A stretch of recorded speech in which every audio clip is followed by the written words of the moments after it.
Okay. Good morning, everybody. Good morning. Yeah. Jimmy, I'm counting on you. Everybody, take your seats. Get comfortable. Look handsome. The cameras are on.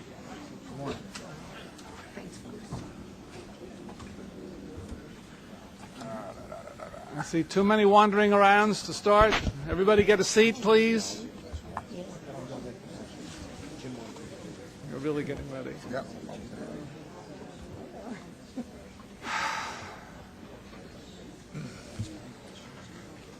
Okay, here we go. Good morning again. We're going to take our normal agenda a little out of order, a little out of sequence. First, before I make my traditional opening remarks, I want to ask for a moment of silence for those who lost their lives or were injured in a tragic accident on the Washington, D.C. transit system Monday evening. Our hearts go out to all of them, their families, our colleagues at the WMATA.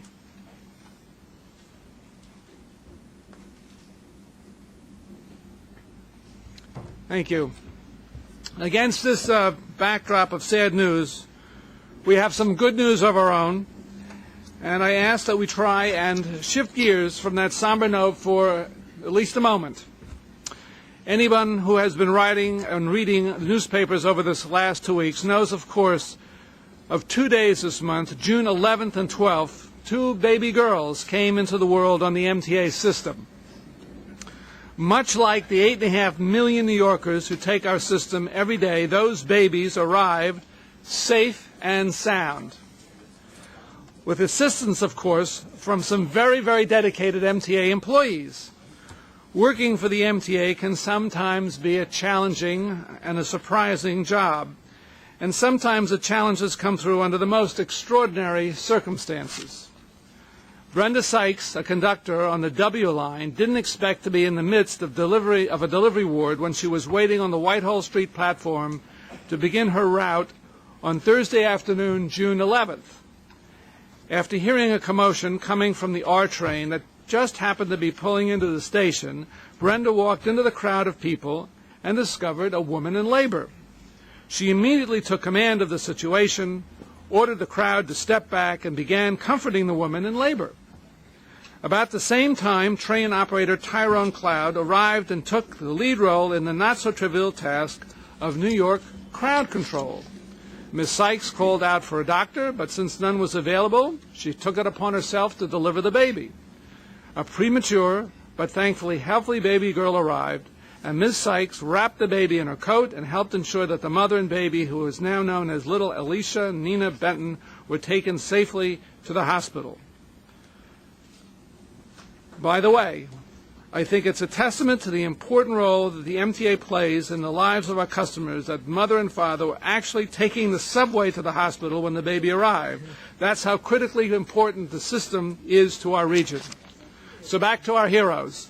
Ms. Sykes and Mr. Cloud, your quick-thinking actions exemplify the MTA's commitment to customer safety, and you have brought honor to the MTA family. On behalf of the board, I want to thank you for your dedication and commitments to the public service. I'd like you to both come up here so we can give you a total round of imagination.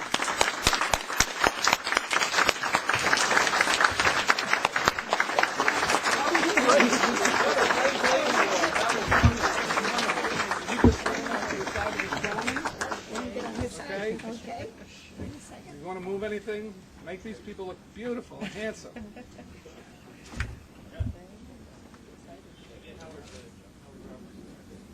Right in here, please. Okay. Oh, we need Howard. Right, wait. Let's get Howard in here. He didn't move fast enough. Where we left the award. Oh, the awards. Let's do the awards. Okay. Yes, we gotta hold this. This You. right here. You. Oh, thank you. Very good. Tighter. Tight. There we go. You were remarkable. That was amazing. For me, please. Put a blinkers in the group. Okay.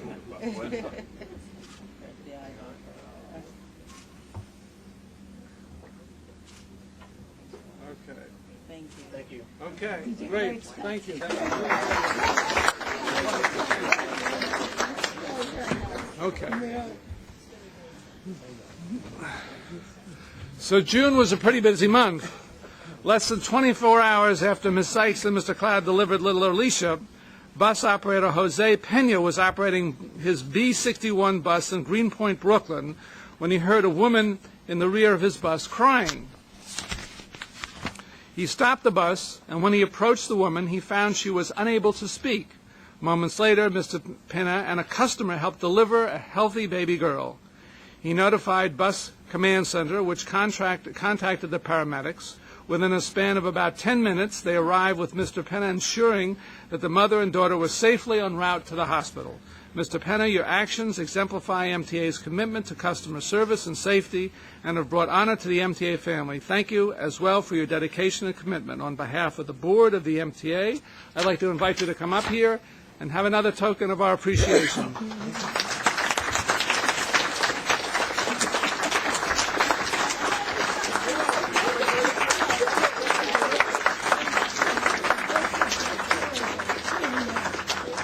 Share out of the way.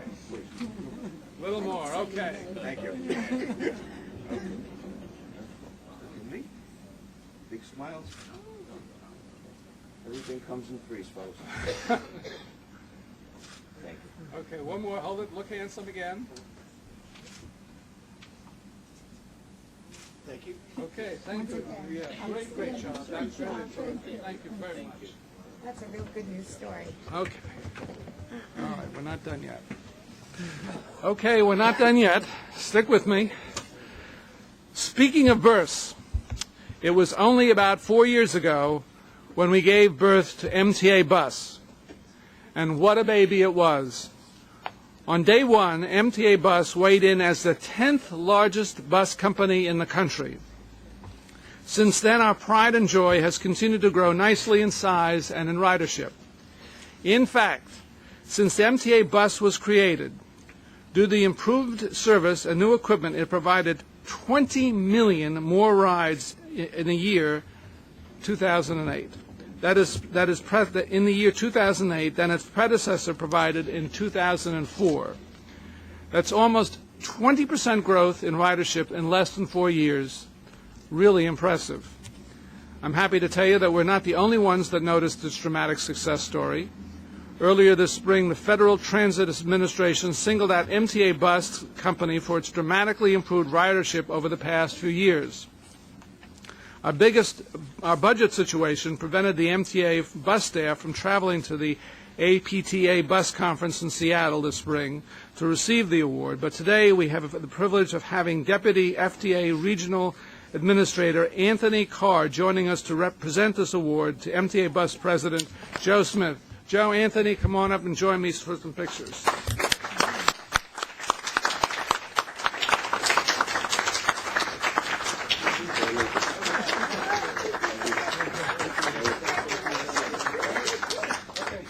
Mr. Chairman, if I may, Sure, just hit the mic. Yeah. There we go. if I may, still not on. It's only that one is on, unfortunately. Okay.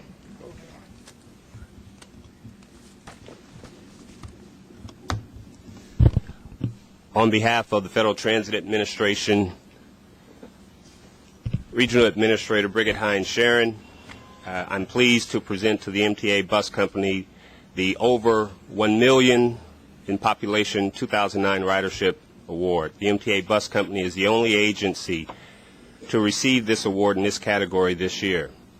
This award is being presented due to the increase in ridership since 2006 and as a result of a variety of techniques, innovations, and improvements to the operation. This includes, but is not limited to, the replacement of an aged bus fleet, the expansion of new maintenance practices, facility upgrades, and overall service delivery. Due to these and a host of other coordinated initiatives and improvements, ridership was increased by approximately 18.3% during this period. I congratulate the MTA Bus Company on its achievement and present to you this award.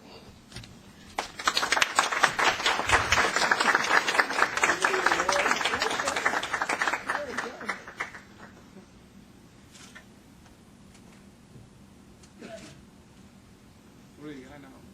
There we go. Big smiles. One more. Thank you. Great, okay. Thank you so much for coming. Very nice. We Thank you so much. appreciate Really appreciate that. Yeah, We need that. thank you.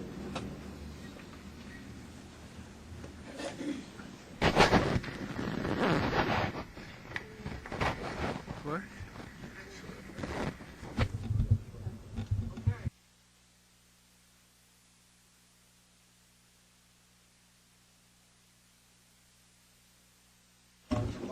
Everybody hear that, or do I need to repeat it? Do I? Doug, you're on. Public. See if my mic were. Mic's not on. Oh, my mic is on. Hello? Yeah, it is.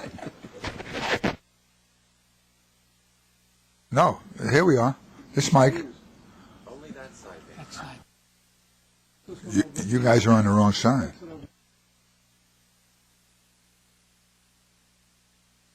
No, that one's out. No, it's on. Oh, it's on. It's on, Doug. Okay. You all right? Thank you, ladies and gentlemen. Sorry about the technical delay. We will be on time.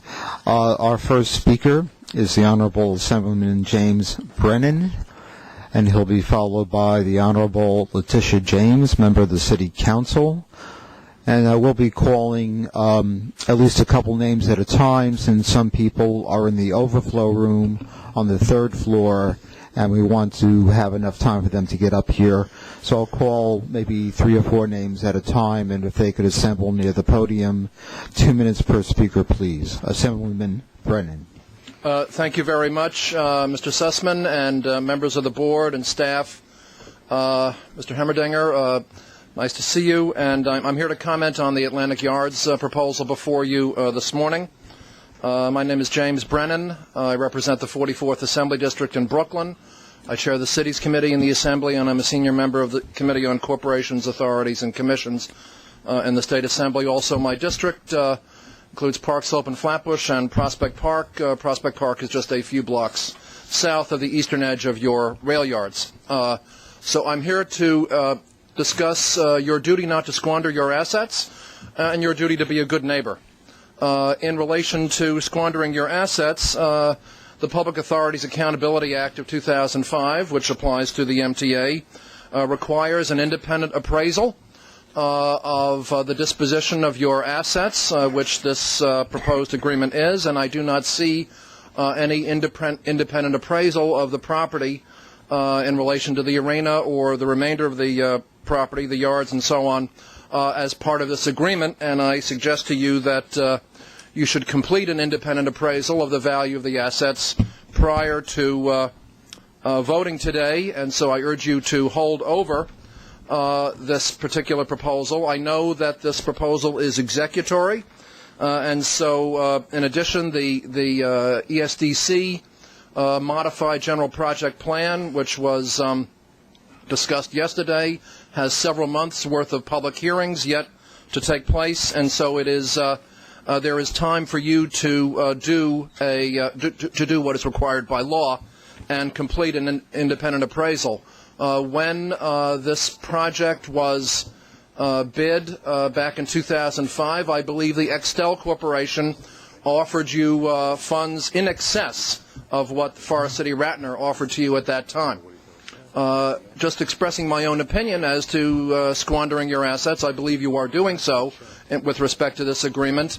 You are, instead of $100 million, you're taking $28 million over the first 7 years, and then the agreement involves a quid pro quo per development parcel in relation to your sale of air rights for 15 years from 2016 to 2031.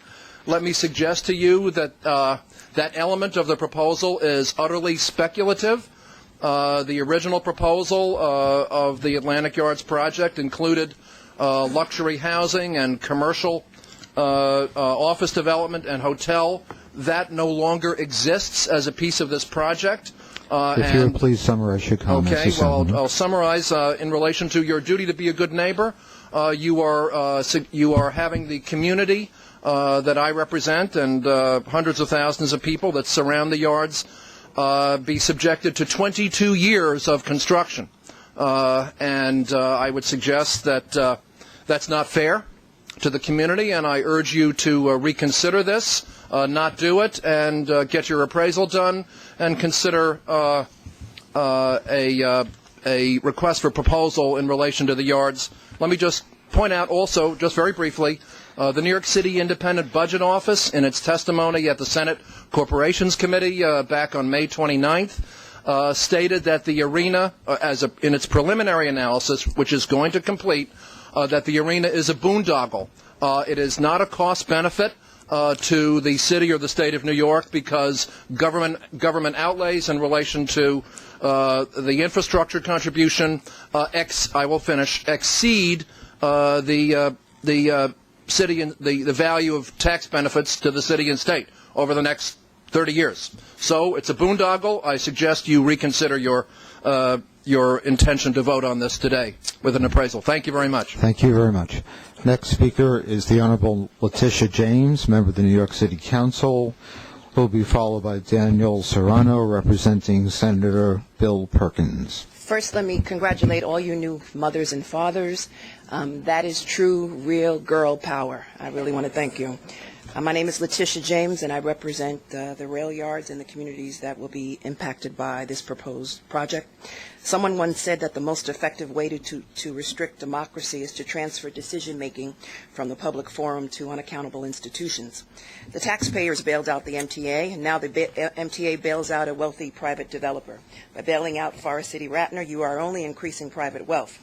By failing to engage in a real cost-benefit analysis, you disregard the financial cost to taxpayers, your riding public, and the very end, I seriously question the now very limited and disappearing public benefits. By approving this bailout, when MTA is considering closing subway booths in my district, cutting service, and laying off workers, you violate your fiduciary duty to bondholders and the riding public. How can you sell off a valuable public asset without market value, without considering market value? Where is the promised state-of-the-art rail yard, which was the basis for your original agreement to see the yards, for selling the yards for less than it was on the open market?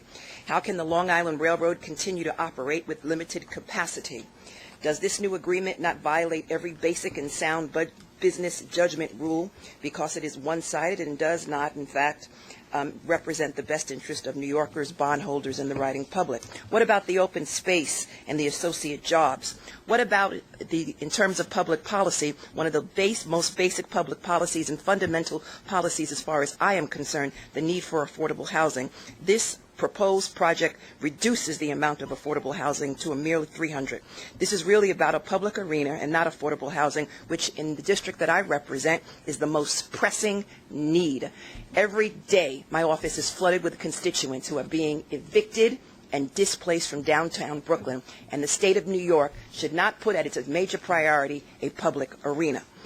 The choice is yours today, but the choice will be ours tomorrow. I urge all of you to invoke your independent and sound judgment and reject this lopsided deal. This is the only time that I've ever agreed with the New York Post. It's an outrageous giveaway.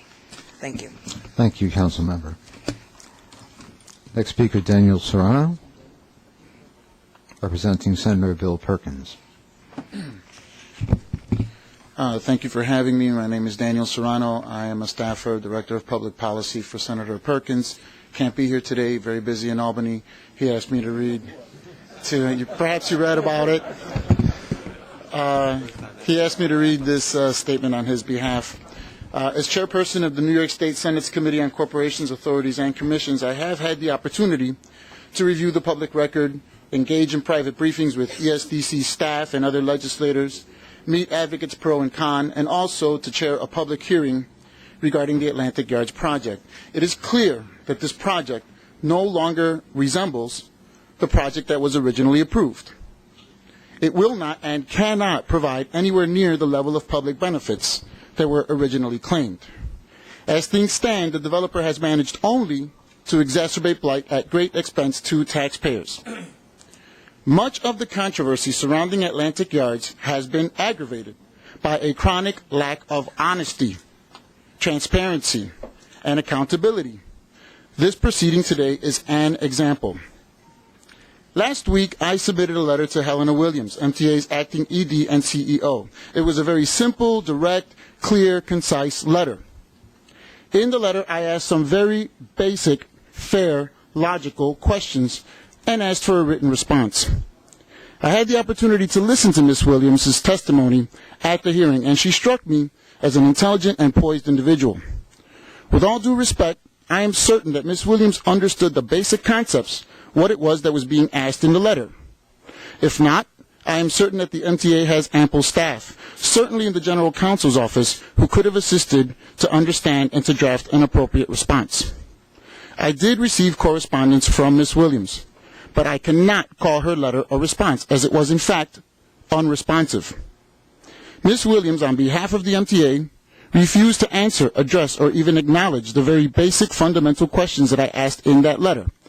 Those questions, verbatim, are as follows. Number one, why is MTA renegotiating terms with Forest City Ratner rather than demanding performance or rescinding the agreement and reissuing the RFP in order to determine whether there are interested parties?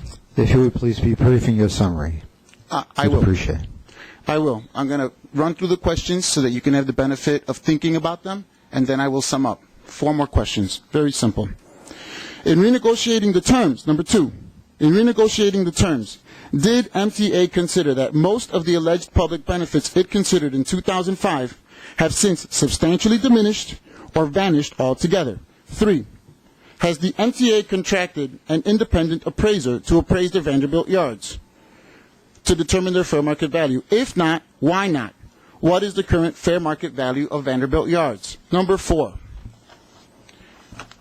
given that the new agreement will be substantially and materially different from the original, making it a new agreement, does not the Public Authorities Accountability Act of 2005 now apply? And, this is critical, impose a fiduciary duty on MTA board members and require that the sale of the property be for fair market value supported by an independent appraisal? If not, why not? Number 5, what are Forest City Ratner's obligations to the MTA if the deal closes but the developer fails to proceed with the project? That's it. Those were the simple, easy questions that Ms. Williams refused to answer, the questions that the MTA simply cannot bring itself to answer in a forthright way. Sir, if you would please conclude your remarks. The MTA board members today are urged to consider their fiduciary duty to the public and not to the developer, and to vote in good conscience. Thank you. Thank you. Our next speaker is Carlo Cesura, representing the Honorable Marty Markowitz, Brooklyn Borough President, and he'll be followed by the Reverend Herbert Daughtry.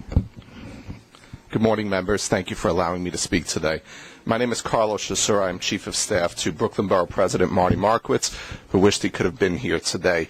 And I'm here to urge all of you to vote yes for this important proposal. The Atlantic Yards project is one of the most ambitious projects ever to be considered in the city of New York, and especially in the city of Brooklyn. And though it has faced several years of challenges during the approval process, we are confident that when it's completed, it will serve as a model for all cities in the United States. Atlantic Yards is the type of development that Brooklyn needs now. It needs the affordable housing. It needs the union jobs. It needs the permanent jobs. It needs Brooklyn to be put on a national stage. And with having the Nets coming to Brooklyn, that will do so. For more than 100 years, the footprint where Atlantic Yards has been built, is planning to be built, has been an empty railroad yard. This is a historic opportunity to join many neighborhoods of Brooklyn, to create a city center for all of Brooklyn and for all of New York City to enjoy. It is the perfect location to build this. It is your duty to ensure that this vote is yes, that work begins this year, that people are put to work. Yesterday's job numbers were startling. Almost 10% of Brooklynites are out of work. Imagine what this project will do over 10 years to put people back to work, to give union jobs. Atlantic Yards will create billions of dollars in tax revenue over the next decades. And I think as we look at this proposal, even though it's a little less than what was previously anticipated, in the long run, the tax revenue that will be generated by Atlantic Yards will be incredible for the city, for the state, and of course for Brooklyn. As we all know, the borough president would never support anything that is not in the interests of all of Brooklyn and all Brooklynites. I'll give you another perfect example of why this project is important. There are many graduations of large high schools in Brooklyn that cannot take place in Brooklyn because there is no venue for them. Imagine what an arena like the Barclays Center will do for children, for high school sports, for teams, for everything. Why do Brooklynites have to travel everywhere and not have things go on in a borough of almost 2.6 million people? This is an important project. The borough president urges all of you to vote yes on this and to please, please, please, let's get this project moving. Thank you. Thank you very much. Our next speaker is the Reverend Herbert Daughtry, and then he'll be followed by Joe Soello. Thank you, Mr. Chairman and members of the MTA Board. I rise. My name is Herb Daughtry. I serve as the National Minister for the House of the Lord Church, and local responsibility is the House of the Lord Church, downtown Brooklyn, several blocks from where the project is to be built. Also, I'm the founder and president of the Downtown Brooklyn Neighborhood Alliance. I rise to urge you with a resounding yes to move the project on. I must confess, I discern a note of inconsistency and almost cruelty. Bruce Radner is the only developer who have come to the community and said, I want to do this project and I want to get the community involved. The only developer. I've been in that area 40-odd years. I've watched that area deteriorate. I've watched it. We met in 1978. We submitted a proposal to arrest the deterioration and try to put something in place before that whole area go completely into disintegration. Bruce Radner came and started building. I know the Bruce Radner family, concerned about the community. No other developer. In fact, developers have said, we don't even want to deal with affordable housing. You can't make any money. We met for 5 years, 2 years we spent on a community benefit agreement. There have been no public discussion. We've been through this I don't know how many times. No other developer has come to the community with that concern. Let me say what another aspect of our concern, of our interest, is that our organization have negotiated a state-of-the-art health facility. We don't talk about that much. We've been meeting with doctors and hospitals in the area to try to arrest the appalling infant mortality rate, which is equivalent to some third-world countries. We have negotiated a state-of-the-art intergenerational facility which combines senior citizens, youth, and daycare. We are some of the leaders in daycare facilities. We have negotiated with the arena events that the community will participate in, etc., etc. So I say to you, why delay the project? It's a note of cruelty. All across the country, people are talking about building. The president is talking about stimulus packages. What delays this project? Let's get the project built. The note of cruelty is because people are out of work. People don't have anywhere to live. And we keep going around and around. So I say to you, with all the emphasis I can command, let's get the project built. Let's get it done. Let's continue the revitalization of Brooklyn, which will have impact across the state and across the world. Thank you very much. Thank you, Reverend. Next speaker, Joe Soello, who will be followed by Len Britton, and then Bill Henderson. Good morning. My name is Joseph Coelho, and I'm the chairman of the Brooklyn Voices for Children. BVC is one of the 8 signatories to the historic Atlantic Yards Community Benefits Agreement. I would first like to thank the MTA for hosting this board meeting to redefine their business relationship on behalf of the Atlantic Yards project, and also thank my colleagues for supporting this project for the duration. The Brooklyn Voices for Children is a dedicated membership organization whose purpose is to provide a network of integrated services. These services are shared between several institutional community-based organizations that touch the lives of over 25,000 people annually. No one should downplay the historic significance of this moment. Since 2004, Forest City Ratner companies, along with their community partners, have made a concerted and exhaustive effort to ensure that this project has moved forward for the benefit of Brooklyn and its residents. We have urged, and they have complied, with not trampling on the dreams and ideals of the community with any misuse of eminent domain. The courts, too, have agreed. We have asked for an open and democratic process that would allow for equal opportunities, inclusiveness, and transparency. They have complied. We now find ourselves on the brink of securing and redeveloping 22 acres in downtown Brooklyn, which will provide 6,400 units of affordable housing, 10% rental units for seniors, 17,000 union construction jobs, some of who are in attendance today, a world-class sports and entertainment center, not to mention the job training, small business and MWBE development, and community amenities and facilities. Not far from the project site, there exist several communities that have been traditionally left behind and who have not benefited from any of the development going on in downtown Brooklyn. 60 to 70% unemployment is the norm. This structural economic crisis continues and needs to be addressed within this project with Forest City, community leaders, and organized labor leaders. To sum up, this is about building a future for the residents of Brooklyn, to impact the quality of life for those who have been disenfranchised within the walls of their own birthplace. This is about continuing with a vision that started in 2004 and remains fresh and vibrant in 2009. Please summarize your comments, if you would. Thank you. We continue with our support for the Atlantic Yards project and are committed to the end. Please vote yes. Thank you. Thank you. Our next speaker is Len Britton, and he'll be followed by Bill Henderson and Casey Morgan. My name is Len Britton, and I'm the Managing Director of the New York State chapter of the National Association of Minority Contractors, NISAM. On behalf of NISAM, which represents over 200 minority contractors, we thank you and your members for the opportunity of testifying this morning. We are one of the 8 organizations that have signed the historic CBA agreement with Forest City Ratner. In general, our task is to maximize the benefits of the project to residents of Brooklyn, including minority women contractors.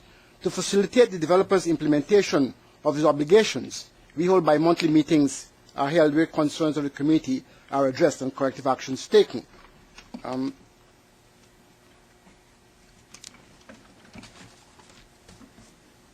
I'm pleased to report that minority women businesses' participation is well above the aggressive goals established for the project. Let me give you some figures. So far, the total contracts let in the arena stands at $9.5 million. Of this amount, 8.6, approximately 91%, has been awarded to MBE firms, and nearly $1 million, approximately 9%, to women business enterprises. Currently, approximately 79% of the total Atlantic Yards prime contracts awarded to date have gone to minority women businesses firms, and 44.3 of the total contract dollars have went to MWB firms. It's not only Brooklyn contractors that are getting work on the project. Let me give you a breakdown. Bronx has 6 contractors, Brooklyn 25, Manhattan 7, Nassau 8, New Jersey 4, Queens 4, Staten Island 4, and Westchester 4. This project is providing employment for the entire 5 boroughs in New York State. A lack of jobs, gentlemen, contributes to a higher than average unemployment rate of blacks in the communities. It hurts black households and encourages hopelessness, crime, poor health, and all indicators of lost value. We have been working on this project for at least 6 years now and have been delayed by opponents' litigation. Now, please summarize your comments. Given the state of the economy and the real need for economic stimulus jobs and tax revenue, this project needs to get started now. I urge you, gentlemen, to vote yes on this project. Thank you. Thank you. Next speaker is Bill Henderson, followed by Casey Morgan, and then Candace Carpenter. Thank you for the opportunity to address you this morning. I'm Bill Henderson. I'm the Executive Director of the Permanent Citizens Advisory Committee to MTA. Work can be accomplished consistent with the efficient operation of our public transportation system. The PCAC has strongly supported development of MTA property to yield the needed resources for the maintenance, improvement, and expansion of the system. However, we've also called upon this board to enter into agreements only when they provide the maximum net economic benefit to the MTA, consistent with the MTA's vital mission of moving the residents of the region. This project has long been surrounded by questions about its economic benefit to the MTA, and it appears that important questions about the project remain. Almost 4 years ago, this board received proposals for the development of the Atlantic Yards, and several months later authorized MTA officials to proceed with finalizing agreements to complete the transaction. The project that's before you today, however, differs substantially from that envisioned in 2005, and the structure of the benefits flowing to the MTA has changed considerably. Once again, we're troubled that such a major proposal has been revealed only days before coming before this board without a committee recommendation. Regardless of the schedules that have been established for the process, it's the duty of each board member to give this proposal the full examination that it deserves and to be satisfied with his or her understanding of its implication before proceeding. As we've noted in the past, large real property transactions that come before this board are momentous decisions. For the good of the system and its riders, you must make informed and reasoned decisions on the proposals that come before you. There will be no second chances to derive full value from the MTA's assets. We call upon each of you to move this process forward only when you have the information and understanding necessary for you to conclude that this proposal is in the best interest of the MTA and for those that it was established to serve. Thank you. Thank you. Casey Morgan. Hi, thank you for giving me the opportunity to comment today. My name is Casey Morgan. I'm speaking on behalf of Denise Richardson from General Contractors Association of New York.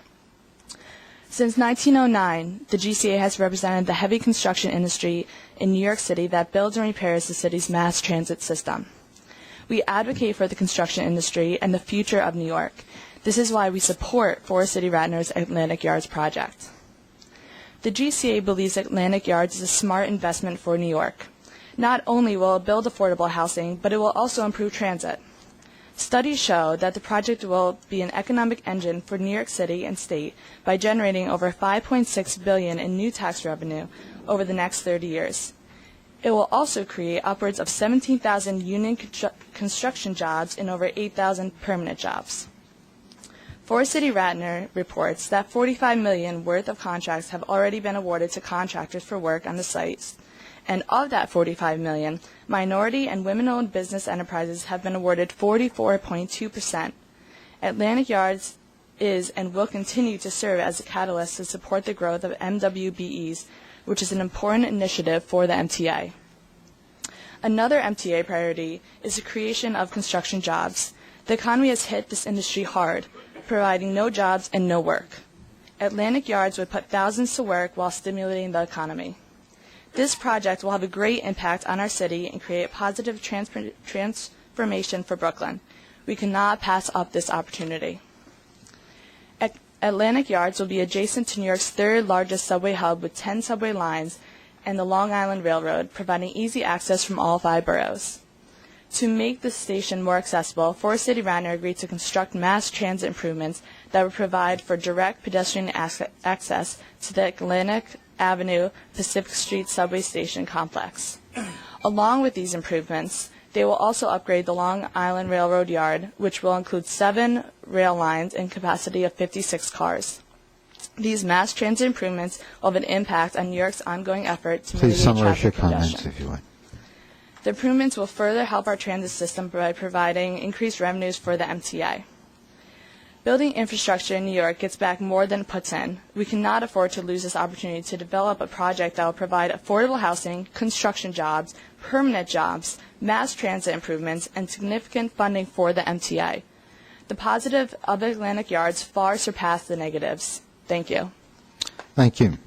Next speaker is Candace Carpenter, who will be followed by Darnell Canada and Martin Allen.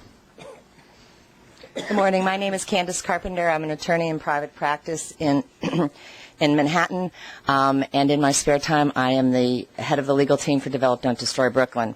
But I come here today to give the board members here some free legal advice. The Public Authority Accountability Act of 2005 includes a provision that requires the board members of the MTA to act in respect of their fiduciary duty to the MTA. So whether or not this is a good project is really irrelevant to you. The question is whether or not this is good for the MTA and the people you are here to serve. Just in case you don't know what fiduciary duty means, and because it is a legal technical term, and I'm sure most of you do, but the definition by the courts in New York State is that a fiduciary relationship is a situation where one person is in special trust to another, or where a special duty exists on the part of one person for the interests of another. The problem here is that if rumor is true, you have been receiving a lot of pressure from the mayor and the governor to do this deal. And Forest City Ratner knows that. And therefore, the negotiations have not been arm's length, and you've been forced to accept terms that I suspect most of you think are not really in the best interest of the MTA. And so all I ask you today is to do what you would ask of your children, to not do what the bully in the schoolyard tells you to do, but to do what you know is right. If you've been threatened with possible removal, I think that's far preferable to be removed for doing what's right than to be removed for the breach of your fiduciary duty. Thank you. Thank you. Donnell Canada, Martin Allen, and Darrell Lee. Good morning, Chairman and Board. My name is Darnell Canada. I'm the president of Rebuild, Real Economics for Building Unity and Innovative Local Development. Basically, this project's been going on for a while. There's some people on one side say they don't want it. Some people on the other side say they want it. And the reality is the greater need of the people. Here you're sitting here, y'all went through this before, we've gone through this several times over and over again, here we are again. But the question is, what are we going to do for the people? The people who need jobs, the people who need housing. What are we going to do to stimulate the economy? I hear people talking about what are you going to do because of your duties to the board. Your duties is to the people. You sit here because the people ride the trains and work with MTA. So I'm telling you, do your duty for the people. The Atlantic Yards piece, beautiful piece. I want it to come. I want it to happen. Because if it happens, I know a lot of people that I have in training is going to be able to get jobs. They're prepared for the jobs. I just need the jobs to be there. These are people that one person got them talked about 70% unemployment. These are those people that's been trained specifically for them jobs. So I'm asking that y'all do what's right. And when I talk about do what's right, I'm not talking about do what's on a piece of paper that's your duty to do. I'm talking about doing what's morally correct at this time in the situation that we're in right now inside the United States. Your duty is to stimulate this economy and help America continue to grow. Thank you. Thank you. Martin Allen. You're followed by Darnell Lee and Michael White. Good morning. My name is Martin Allen. I represent People for Political and Economic Empowerment. I have been a resident of Brooklyn all my life. I was born right there in Fort Greene, Brooklyn. I watched the Atlantic Yards project where they're going to build it at, been empty as long as I've been alive. So now when someone comes along that's going to change something that's going to help other people of Brooklyn be able to get employment, we search for jobs every day. We train people every day so that they be prepared so they can have so something could change their life, so they can have something without having nothing. They've had nothing all their life. It's up to you people to move this process forward. All these people that's saying that this project's no good for Brooklyn, it's people that didn't live in Brooklyn. They ain't been here. These are you have the have and the have-nots. The have-nots have nothing. They need this so that they can support their family. So I'm asking you to push this bill forward so that these people can have jobs. Because they don't want to be on welfare. They want to be able to support their families. Thank you. Thank you. Darrell Lee, followed by Michael White and Noel Rodriguez. Good morning. My name is Darrell Lee. I represent Fort Greene Empowerment. We support this bill because of the fact that we know it's going to create jobs. It's going to create a better Brooklyn. It's going to create a better New York. It's going to bring a better eye of Brooklyn to the world. We're bringing a sports team here, back to Brooklyn. And if you really know it, that sports team was a baby of New York, the New York Nets. But more important, when you look at it and you start seeing mothers that got to travel to Attica and Clinton and Auburn to see their kids because of robberies and things of this nature and crime, right, where these same mothers could be proud that their sons are now working instead of going to jail, then you have a job and obligation to them, right? They say about the benefits to the New York Transit Authority. What do you think this arena is going to do? It's going to create people coming into the city. It's going to create people coming from all over. Why? Because now we got a ball team that's going to be recognized by the world. Just as the world recognizes the Los Angeles Lakers from Kobe Bryant, they'll recognize the New York Nets in Brooklyn. See, I'm also born in Brooklyn. I'm not a Johnny-come-lately. Right? I was born here, bred here, and I'm probably going to die here. And I want the best for Brooklyn. So when I ask you this here, I'm saying that looking for what is in the best benefit of the MTA, it's in the best benefit of the MTA to quit letting people slow the process down or stop the process and get the process going. Get it moving. Get it so that, therefore, you can have something done for the people of New York, the people of Brooklyn, the people of New York State, and even the people of this here country. Because that's what this is all about. It starts with the seed that grows into a tree. And then expand it, it'll touch the world. And that's what we got the ability to do here. And that's what we should be doing. Thank you very much. Thank you. Michael White. And after Mr. White, we'll have Noel Rodriguez and David Prophet and Letitia Carmichael.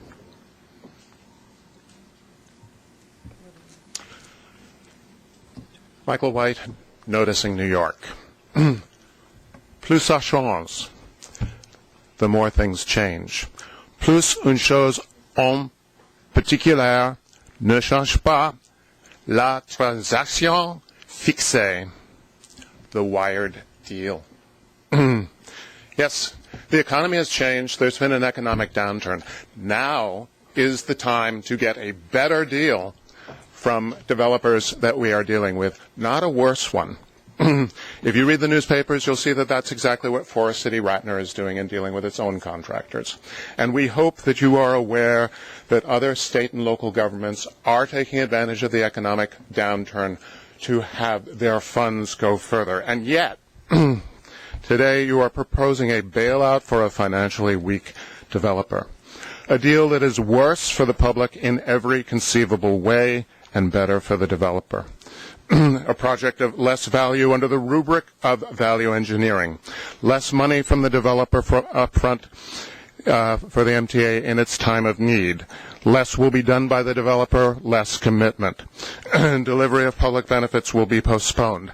You say that your number one priority is transportation, and yet you are cutting back on capacity for a rail yard, which only weeks ago you were very clear you needed for flex purposes of flexibility. That alone is $100 million value. I challenge you to quantify everything that you're giving. Let's be clear, this is not about approving the Atlantic Yards project as might be presupposed by those financially entangled with the project who are testifying for it, such as Marty Markowitz. This is a bailout. It is a package of sweeteners. That is the only thing that is on the table right now. Please you might consider that perhaps this is all for some greater benefit. On the other hand, you might look at the fact that this is all for the benefit of the developer as an indicia, like the tip of the iceberg, and that when you look at the rest of the project, you will see that all of it has been designed for the developer not for the benefit of the public. You Thank know you. that you've acknowledged that the schedule here is being driven by the developer's need for bonds. Well, this developer-initiated developer project in every way is designed for the developer's benefit. And the schedule that they are rushing you on, that's the developer's choice too. This could have been brought to you, giving you time to think a long time ago. I have a written statement that supplements what I've said, and I ask you to exercise your fiduciary duty and vote no on this project. Thank you. We do have a huge number of speakers, so what I would ask people to do is, if statements in line with what you were about to say have been said before, you may wish to either pass or to make your comments even briefer, since we do have about 50 people in total who wish to speak. So following Mr. White, we have Noel Rodriguez, followed by David Prophet and Letitia Carmichael and Maurice Moses. Okay, how you doing? My name is Noel Rodriguez, and I'm here on the Atlantic Yard for the Atlantic Yard. I approve of it, but most of all, I would like the MTA system to think about the people in the communities that ride the trains every day to take their children to the doctor, to go to the grocery stores. And these are people that live in these communities. So when these jobs come through, I will hope and pray that you make sure the minorities of the community get these jobs, because everybody's going for training, but it's no jobs coming for us. We just going to training.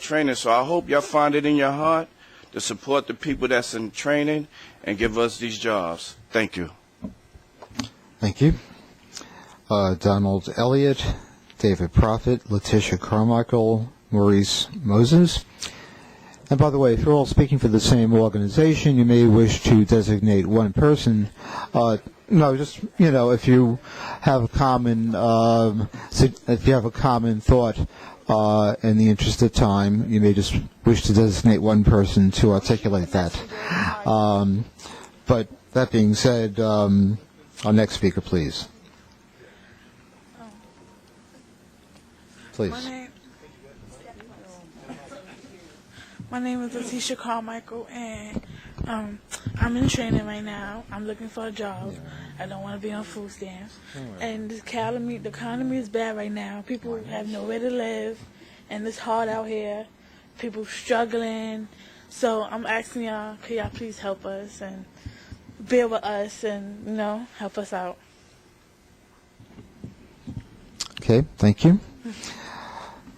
Donald Elliott, David Prophet, Letitia Carmichael, Maurice Moses, Joe Chen.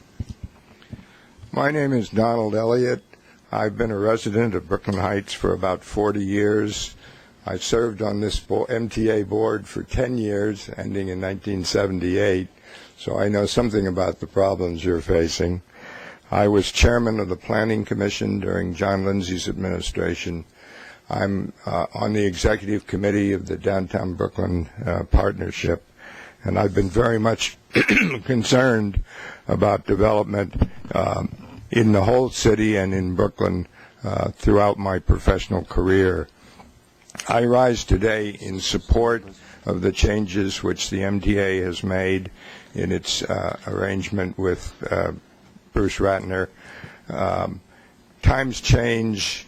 The problems of how to make a project of this scale move forward are extremely difficult, and I think the arena which will be the result of these changes is very important to the future of Brooklyn and to the future of the city. The Downtown Brooklyn Partnership has supported this project from the beginning, and we continue to do so. No project is without fault, and no project is perfect, but this one will do significantly more benefit for the city than turning it down. And so we believe you should carefully examine it, but at the end of the day believe that it is a project that should be allowed to go forward. Thank you. Thank you. Next speaker is David Prophet. David Prophet. Letitia Carmichael. Maurice Moses. Joe Chen. Ellen Payne.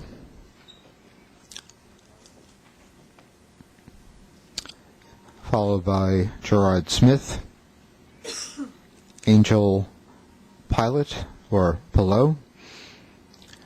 Any of those folks here? And when you get up to the microphone, please state your name for the record.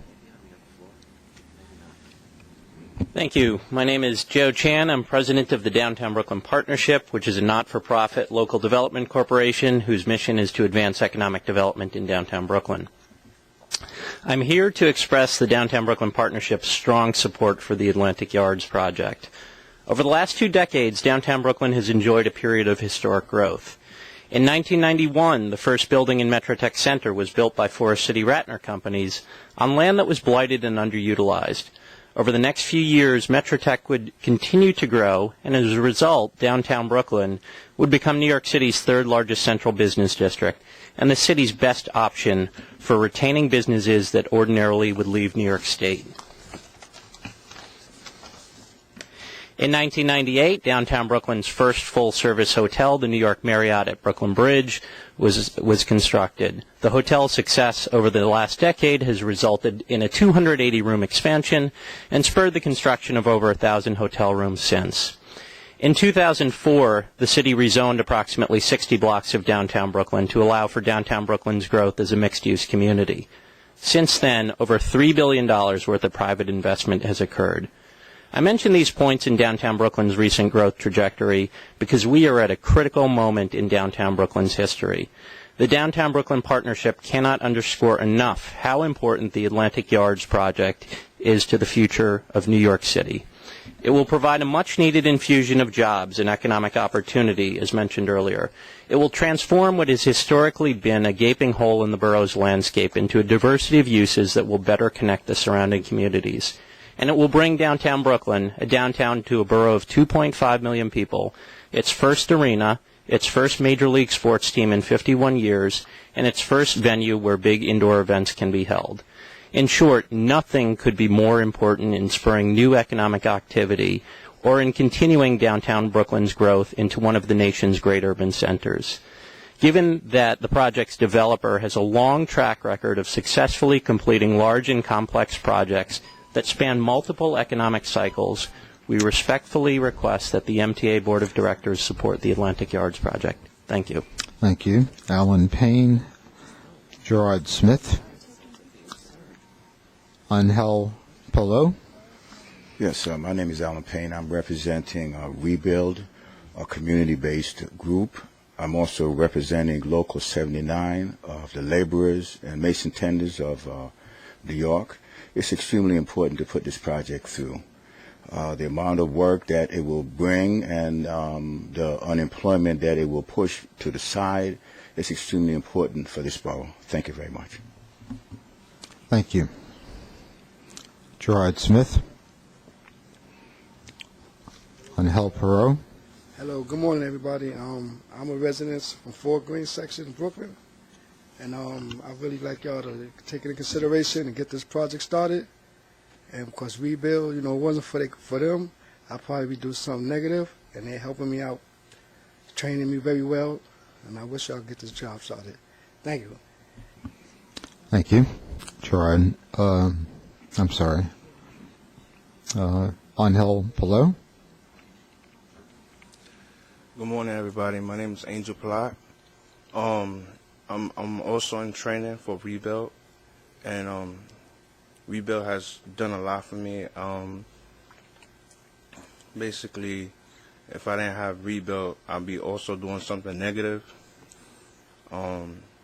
Even with schooling, I graduated college, and I still can't find employment. So I thank Rebuild for helping me out, and hopefully everything will be looking forward, by passing these bills and helping the minorities and these helping,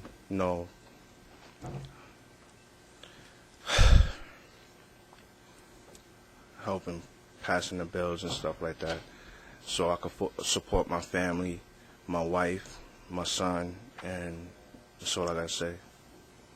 Thank you. Thank you.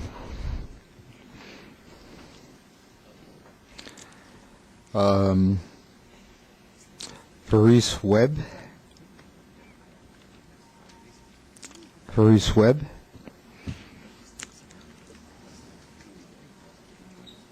Kim Williams Clark.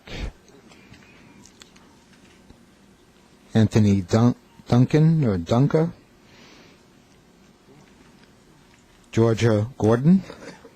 If any of these folks are here, please come up to the microphone and identify yourself. Yes, good morning, everyone. My name is Anthony Duncan. I represent Local Union 1974. And I'm here because I want this project to go forward because I've been out of work for at least 9 months now, collecting unemployment. And I've worked for Bruce Ratner in the past and the Newport City in Jersey. And I just say that the economy is bad right now, and a lot of people are out of work, and a lot of people are saying that, the project is no good, but nobody has nothing better to offer. So I wish you guys a lot of success in this and hope that everything works out to pass this and make it come forward. Thank you. Thank you. Our next speaker, Georgia Gordon.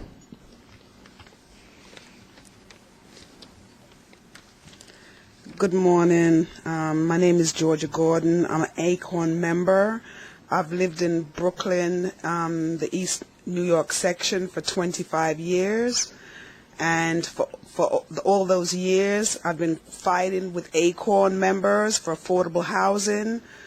There's very little affordable housing been built in Brooklyn. And really, this project would offer a large amount of affordable housing, and we are for this project. We'd like to get this project on the way so that more people can live in decent housing. And also, as a Brooklyn resident, that area has been an eyesore. It's disgraceful for the community, for the children growing up, not seeing anything, for visitors. And it's long overdue that we need a project like this. And I'm just not thinking about affordable housing. I'm thinking about the children of Brooklyn having nowhere to go. And this project can partnership with schools, the community, so that our children will have somewhere, a safe haven, educational opportunities in partnership with the arena. So please, let's make a move on this project. Thank you. Thank you. Kim Williams Clark. To be followed by Emery Beckford and Daniel Goldstein and Dennis Milton. Any of those folks here? Again, Kim Clark, Emery Beckford, Daniel Goldstein, Dennis Milton, Vincent Fiskia, and Vincent Haynes. Good morning. My name is Emery Beckford, and I live in the Flatbush community, and I'm a member of BUILD. For those of you who don't know what BUILD stands for, it's Brooklyn United for Innovative Local Development. The jobs and the joy Atlantic Yards would bring to the community is immense. It would enable people who just go to the movies now have a choice of going to a ball game at the Atlantic Yards. Residents would also be able to bring their children and enjoy the park that Mr. Ratner has envisioned in his plan. Culturally, the benefits of the yards are enormous.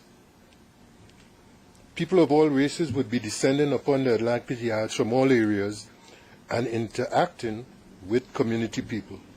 The Atlantic Yards will have an impact on the community in which unemployment is very high. having a job at Atlantic Yards would now enable young men and women to upkeep the household, not just mom and dad.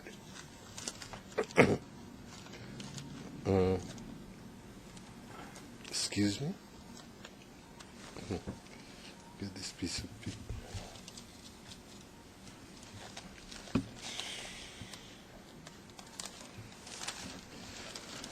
This project is not just for the community, but nationally, people would be looking to see what would, people would be looking to see that if this would stem the tide of urban blight in the New York City community. I urge you to go forward with this project, and I thank you very much for giving me this time. Thank you.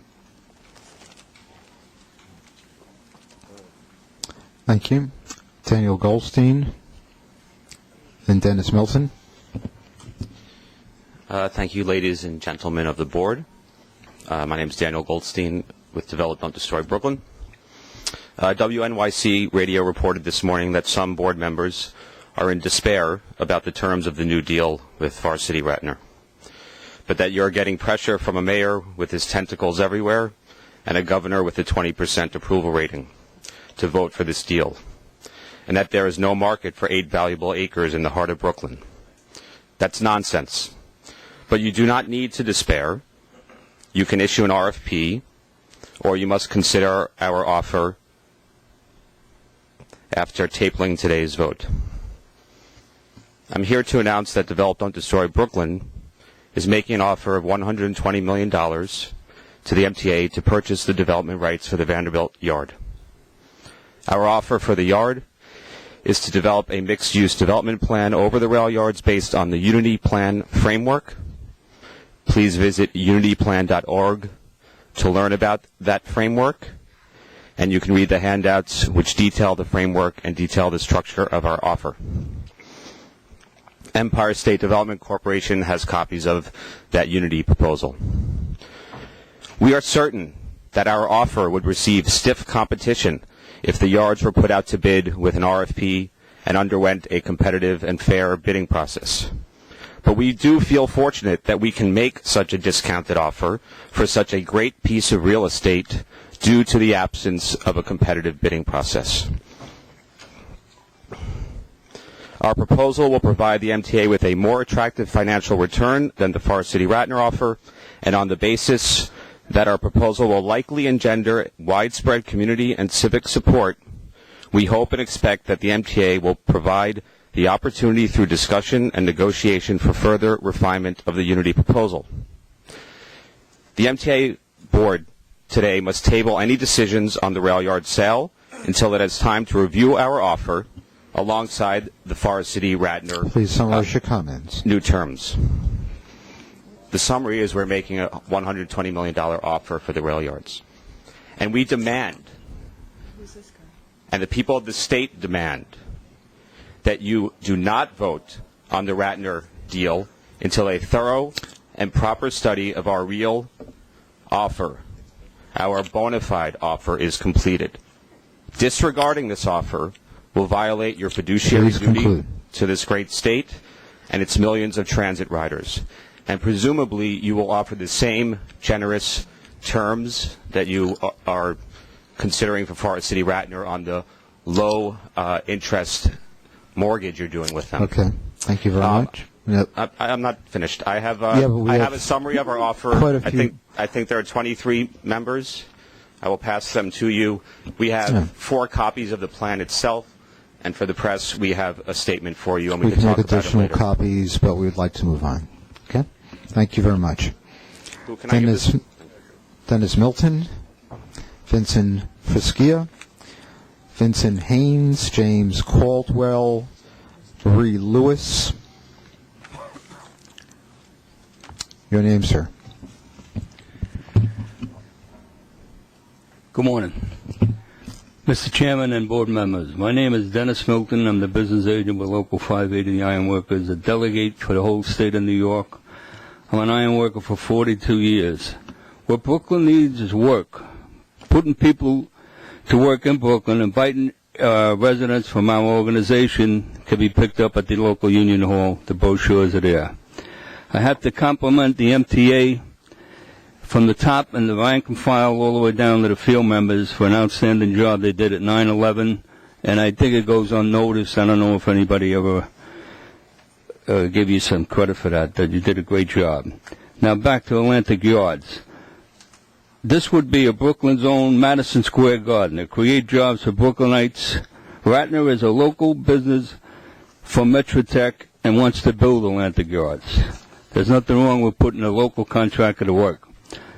Now talking about putting people to work. It's time the New Yorkers joined together, rolled up our sleeve, and got to work to make Atlantic Terminal a new Penn Station, to make the Net Stadium a new Madison Square Garden, to build affordable housing for the elderly, to build for single parents with children, to build handicapped households, to keep our money here in Brooklyn, not to spend our money in Manhattan. Sometimes we come to Manhattan, that's where we are today.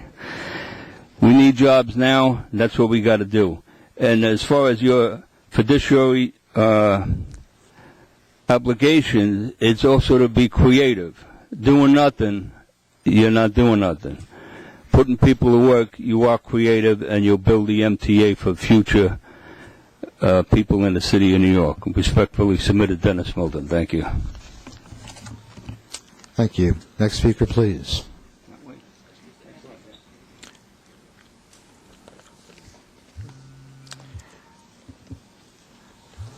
I called a series of names. Vincent Fuskia, and Vincent Haynes, James Caldwell, Marie Lewis.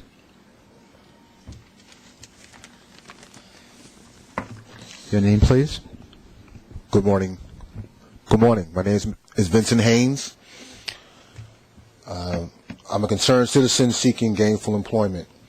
Recent legislation enacted at the federal, state, and local level, namely Congress's passage of the Second Chance Act and Governor Patterson's repeal of the New York State draconian Rockefeller drug sentencing guidelines, exemplify the compelling need for the provision of resources and services to the vast numbers of underserved and vulnerable formerly incarcerated persons re-entering Brooklyn's low-income communities.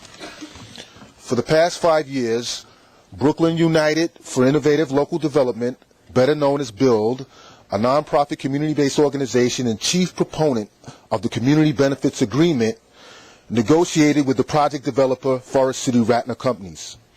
BUILD is located a stone's throw from the Atlantic Yards project site at 485 Hudson Avenue, Brooklyn, New York, under the direction and leadership of President and Chief Executive Officer James Caldwell, has consistently connected people caught up in the dead end of a life in poverty with jobs, training, and education. However, government funding is critically needed in order for BUILD and programs like it in communities saturated with disproportionate unemployment, disconnected youth, and homeless, neglected seniors to exercise their inalienable right to life, liberty, and the pursuit of happiness. The Atlantic Yards development must be protected and expanded, as it unequivocally creates innumerable opportunities for apprenticeships and technical education leading to careers which are so desperately desired and needed by community residents. Government funding and resources which promote job creation, job placement, and community programs must be appropriated for Kings County as it has been for other boroughs of New York City. Please conclude your comments. The Atlantic Yards project would add significant numbers of taxpayers to the workforce, thereby stimulating the economy, giving a boom to retail business, and providing affordable housing and other amenities and facilities. Providing jobs and resources plays a pivotal role in reducing recidivism and enhancing public safety, consequently improving the quality of life. You, board members of the Metropolitan Transportation Authority, can help us build a bigger and better Brooklyn for our families and generations to come. A vote for the Atlantic Yards development is a vote to ensure opportunity to restore the synergy and productivity necessary to effectively bolster a crippled and uncertain economy. In closing, I submit Elected and appointed government officials must be responsive to the needs and concerns of the people Please conclude they your remarks. purport We to do need to represent move and on. serve. And to the naysayers, I say, can't you hear the whistle blow? The express train to Atlantic Yards is about to leave the station. Won't you please get on board? Thank you. The next speaker.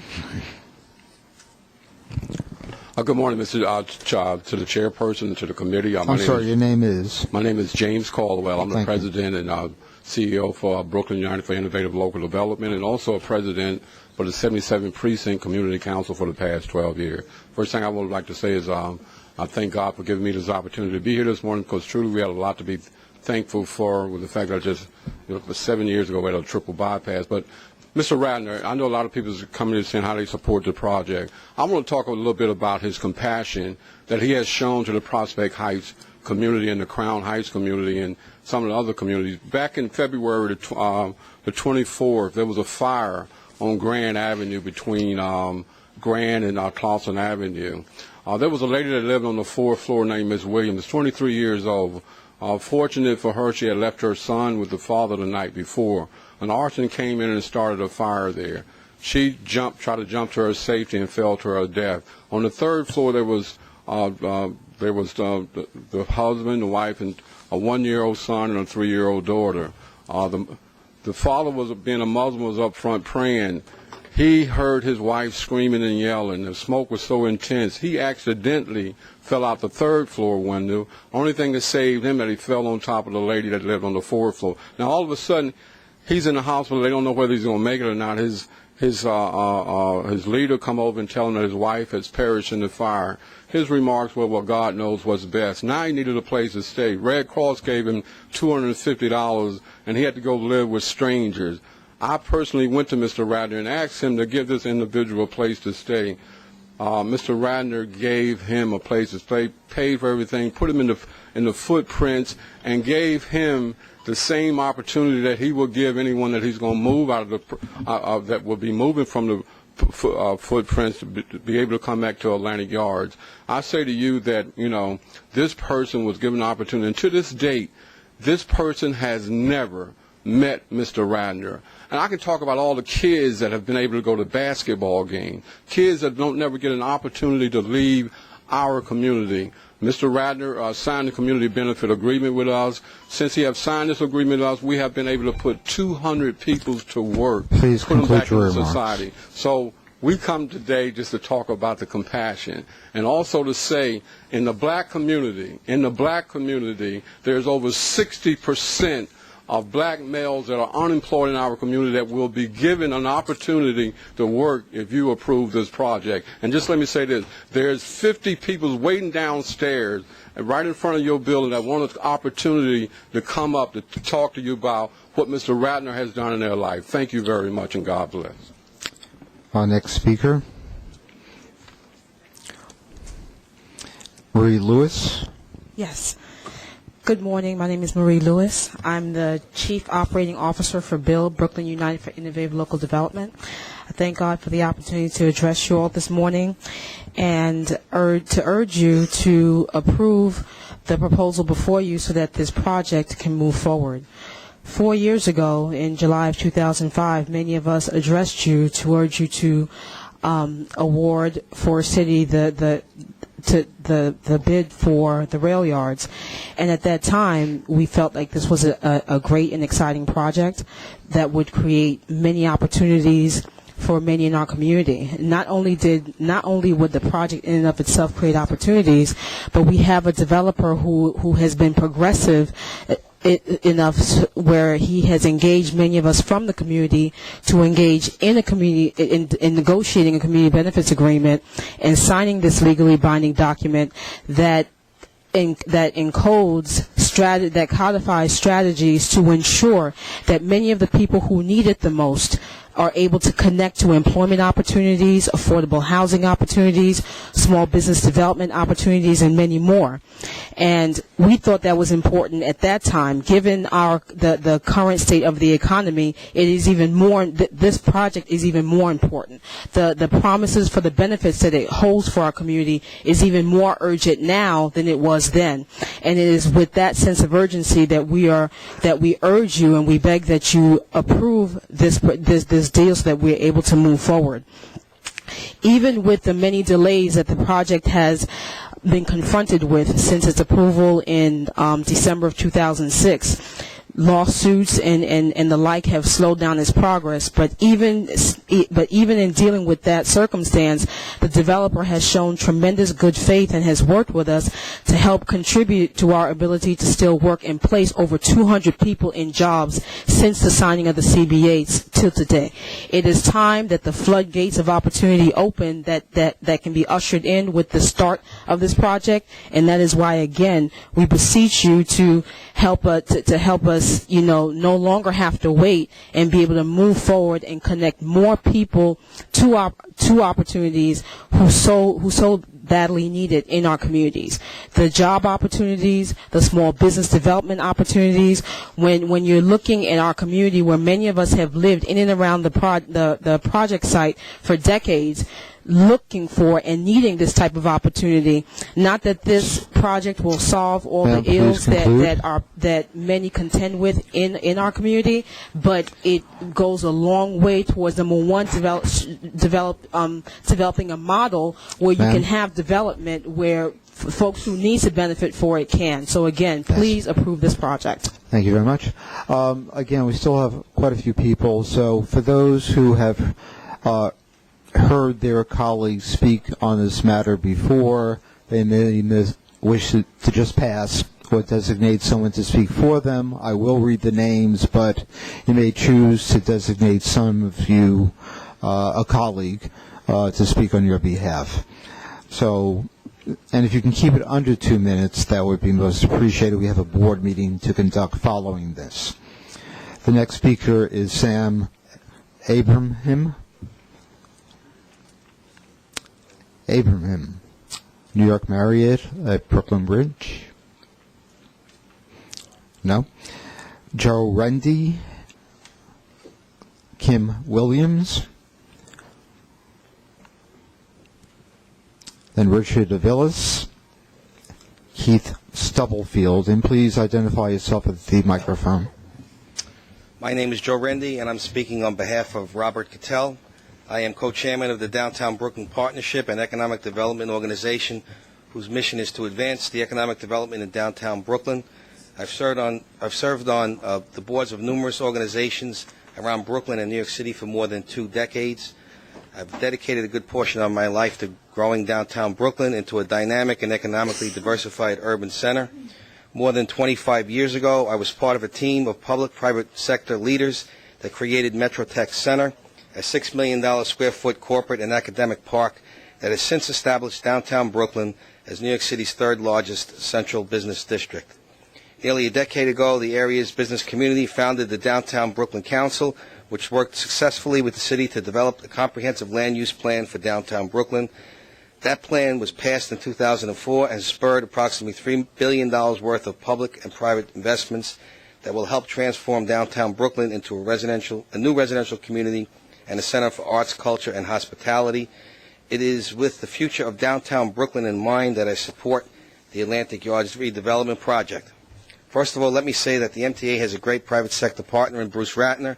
I've known Bruce Ratner for over a quarter century, and he's a proven visionary. He's also a pioneer who is willing to take risks on downtown Brooklyn when few others were. His development of MetroTech, where more than 100,000 people go to work every day, is an undeniable example of the tremendous impact of his vision.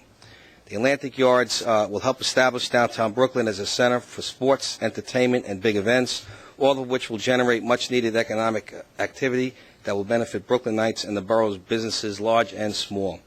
The project will also provide jobs for thousands of Brooklyn residents. These jobs will be in a range of industries, from construction to food service, from sports medicine to retail.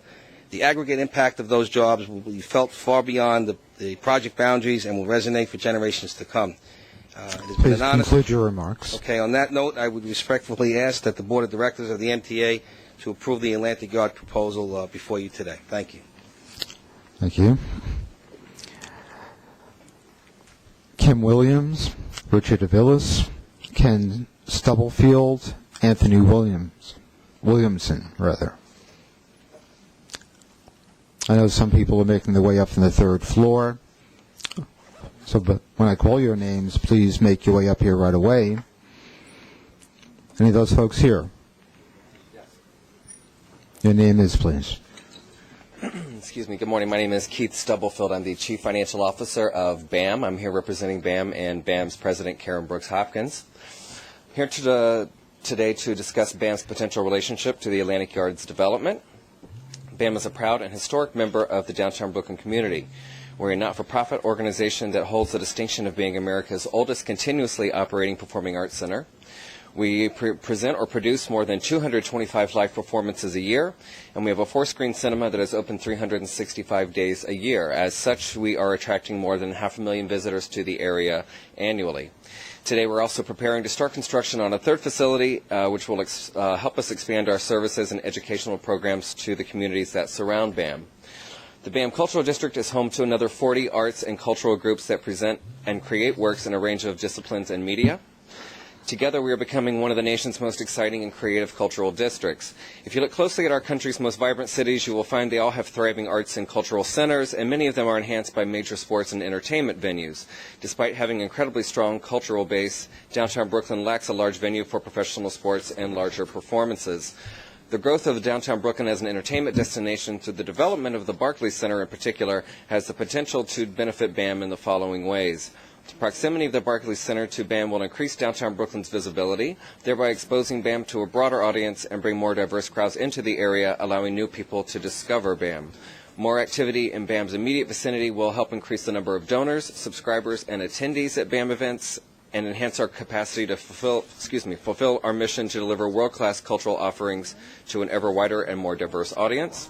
For all these reasons, BAM supports the Atlantic Yards project. We respectfully call upon the MTA to approve this highly promising development plan. Thank you for your time. Thank you.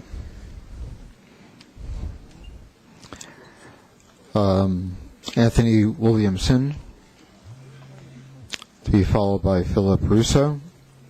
Kevin Tolan. Good morning, Mr. Chairman, members of the board, members of the general public. This is a wonderful day for New York City and for the people of Brooklyn. My name is Anthony Williamson, and I represent 9,500 construction laborers in New York City. And as I said, we are the largest construction laborers union in the United States and the second largest in North America. The entire Laborers Local 79 and Mason Tenders support Forest City Ratner in this development. First of all, we thank Forest City Ratner for his courage and his vision to ensure that the people of New York City, but primarily the people of Brooklyn, can have an opportunity to have a better way of life by creating what we consider career opportunities, good jobs, housing, and all the other elements that is important for economic development and an economic drive. Every day as an organizer, as I pass through Brooklyn and in New York City, we've seen development taking place. But as far as we're concerned, Forest City Ratner has put together one of the finest proposals of redevelopment with inclusiveness, meaning that people, everybody would have an opportunity. If you're an immigrant, if you're a minority, you would have an opportunity to have a better life.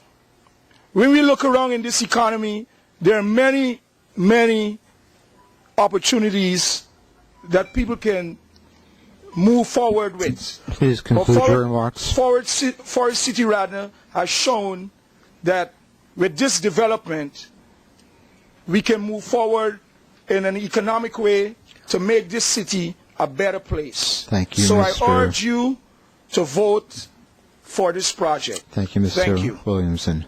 Philip Russo. Philip Russo. Good morning, and thank you for the opportunity to address you. As New York City's dominant commercial real estate services firm, CB Richard Ellis offers its strong support for the Atlantic Yards development. At this crucial possible turning point in what has been historically challenging economic time for our nation and the city, this development offers the best opportunity to build upon the growth of Brooklyn as a highly desirable live, work, play destination that attracts people from all over the world. Given its vibrant business and cultural and lifestyle qualities, Brooklyn deserves a world-class development that reflects its vitality and growth. At the same time, the economic benefits for Brooklyn, New York City, and the state are significant. Atlantic Yards will generate over $5.6 billion in new tax revenues over the next 30 years, creating a net positive fiscal impact of more than $1.3 billion. In addition to tax benefits, the project will also create thousands of new jobs, with upwards of 17,000 union construction jobs and over 8,000 permanent jobs. This is exactly the shovel-ready development that can help pivot our region's economy from decline to renewal. As we look to the future of Brooklyn, Atlantic Yards represents the next chapter in the borough's ongoing evolution, the next progression in the story of Brooklyn, and it's a vital one. With the Atlantic Yards development, Brooklyn gains a new entertainment destination with the Barclays Center, a range of mixed-income housing, including much-needed low- and moderate-income housing, commercial and retail space, adding inventory to a market hungry for high-quality space options, greater use of a key transportation center with the development located adjacent to New York's third-largest subway hub with 10 subway lines in the LIRR, a model of sustainability with a commitment to achieving LEED certification for all 16 buildings in the arena, and community benefits through Forest City Ratner Company's historic and unprecedented community benefits agreement, the first of its kind in New York, which commits to delivering job training, jobs, affordable housing, small business development, and other amenities and facilities. New York City was a global leader in the 20th century. In the fierce competitiveness of this 21st century, we cannot rest on tradition or presume on our position in the world. We must vigorously renew our commitment to the creativity, excellence, and reinvention. Atlantic Yards is that opportunity. Thank you. Thank you. Don't wish to push people off the podium, but we still want to hear from everyone who have been waiting patiently. So we'll go through this as quickly as possible. Kevin Tolan. Good morning. And then James Branch, Tracy Collins, and Michael Slattery. If you would all please be ready to speak. Thank you. Good morning. I am Kevin Tolan, Business Services Manager for the Fulton Mall Improvement Association in downtown Brooklyn. I'm speaking on behalf of Alan Rosen, proprietor of Juniors. My name is Alan Rosen, and I'm the third-generation owner of Juniors, a restaurant at the corner of Flatbush and DeKalb Avenues in downtown Brooklyn. Juniors opened on Election Day in 1950. Actually, my grandfather had a restaurant in the same location in the 1920s. Since then, Juniors has become an integral part of the borough's social and cultural landscape. I'm here today to voice my support for the Atlantic Yards project. While I speak on behalf of Juniors, I think I am also echoing the sentiments of scores of our over 170 employees in downtown Brooklyn, as well as other business owners in the area. When Juniors opened in 1950, Brooklyn was booming. The Fulton Mall was lined with bustling department stores like A&S, Martin's, and NAM's. The Paramount and Fox theaters on Flatbush Avenue were hosting entertainers like Duke Ellington, Chuck Berry, and Buddy Holly. And the Dodgers, with Jackie Robinson and Pee Wee Reese, were playing in Ebbets Field.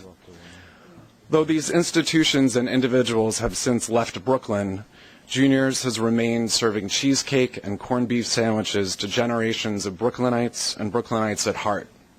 In the nearly 60 years of our opening, we have been through it all. The Atlantic Yards project holds the promise of bringing world-class entertainment to downtown Brooklyn. It will bring major league sports, concerts, and events for people of all ages and all backgrounds to enjoy. Most importantly, it will reestablish Brooklyn as a hub for economic activity for all local merchants, large and small. It is for these reasons that I ask you to support this project today. Thank you. Thank you. We are actually getting close to the end of the list, so please bear with us. Our next speaker is James Branch, and then Tracy Collins and Michael Slattery. Good morning, Mr. Chairman, members of the board of MTA, and guests and other city council members. My name is James Branch, and I'm here to continue to address two basic fundamental issues. We have a two-step process that we've been looking to implement as far as establishing the health and handball interborough tournaments. And these tournaments are to deal with some of the basic foundations of our infrastructure and reestablish our value system. We need the MTA's approval, which was addressed in the latter part of April, to deal with the issues of insurance and insurance policies for various groups. As the whereabouts of the financial goals of the tournaments was presented to MTA as outlined in New York Chapter Peace Alliance Project Document Form, we are also seeking who are also seeking to establish a United States Department of Peace in Washington, D.C. Via your approval, we are seeking the insurance for the players and participants, and also to get a better foundation of building our relationships. It seems like there's a lot of energy for this Atlantic project that you have in Brooklyn, but there's also a lack of leadership unity in New York itself. What was on New York's Post today as far as the state senate was a real embarrassment for our country overall.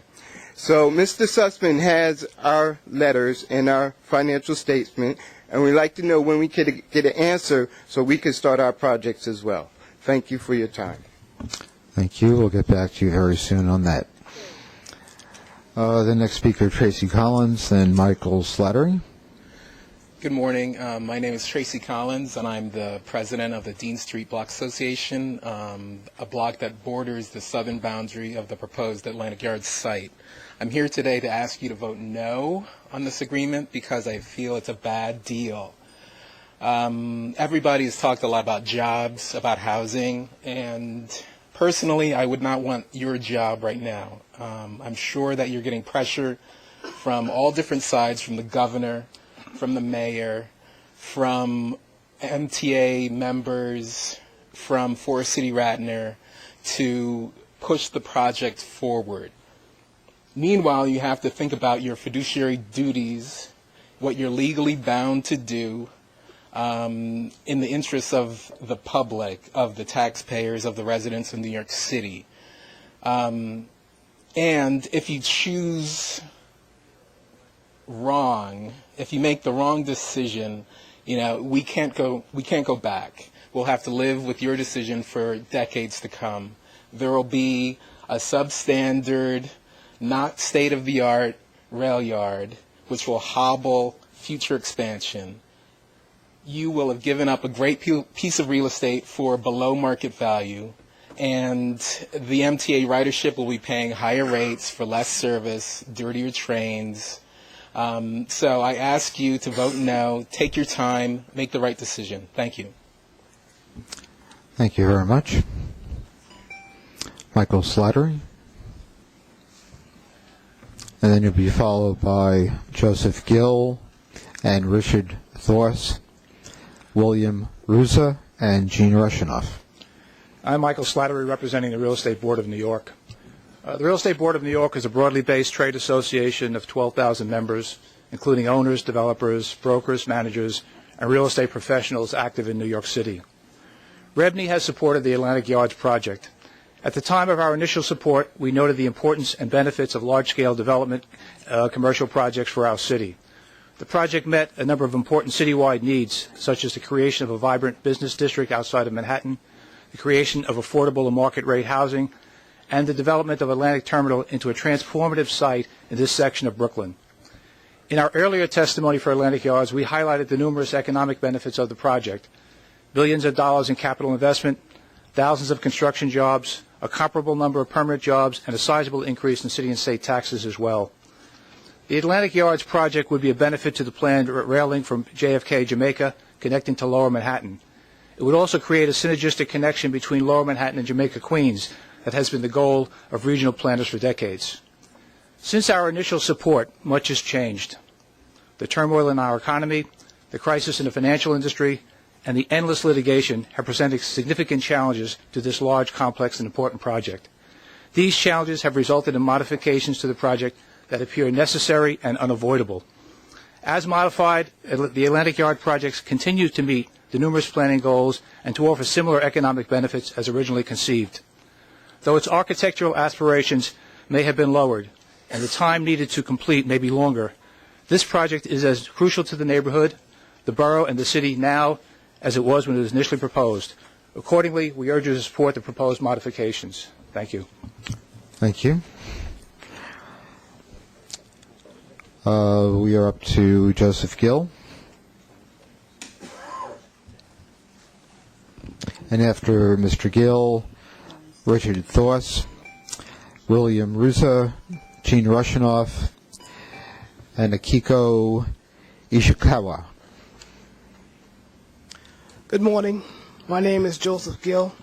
I'm the Vice President of New York ACORN, the largest grassroots community organization representing thousands of low-income families in New York's lowest-income communities. For years, we have watched vital resources such as money and land go towards creating housing that New York's working poor cannot afford. Now that so many of these resources have been drained away from New York's needy, we see a crisis of affordable housing growing.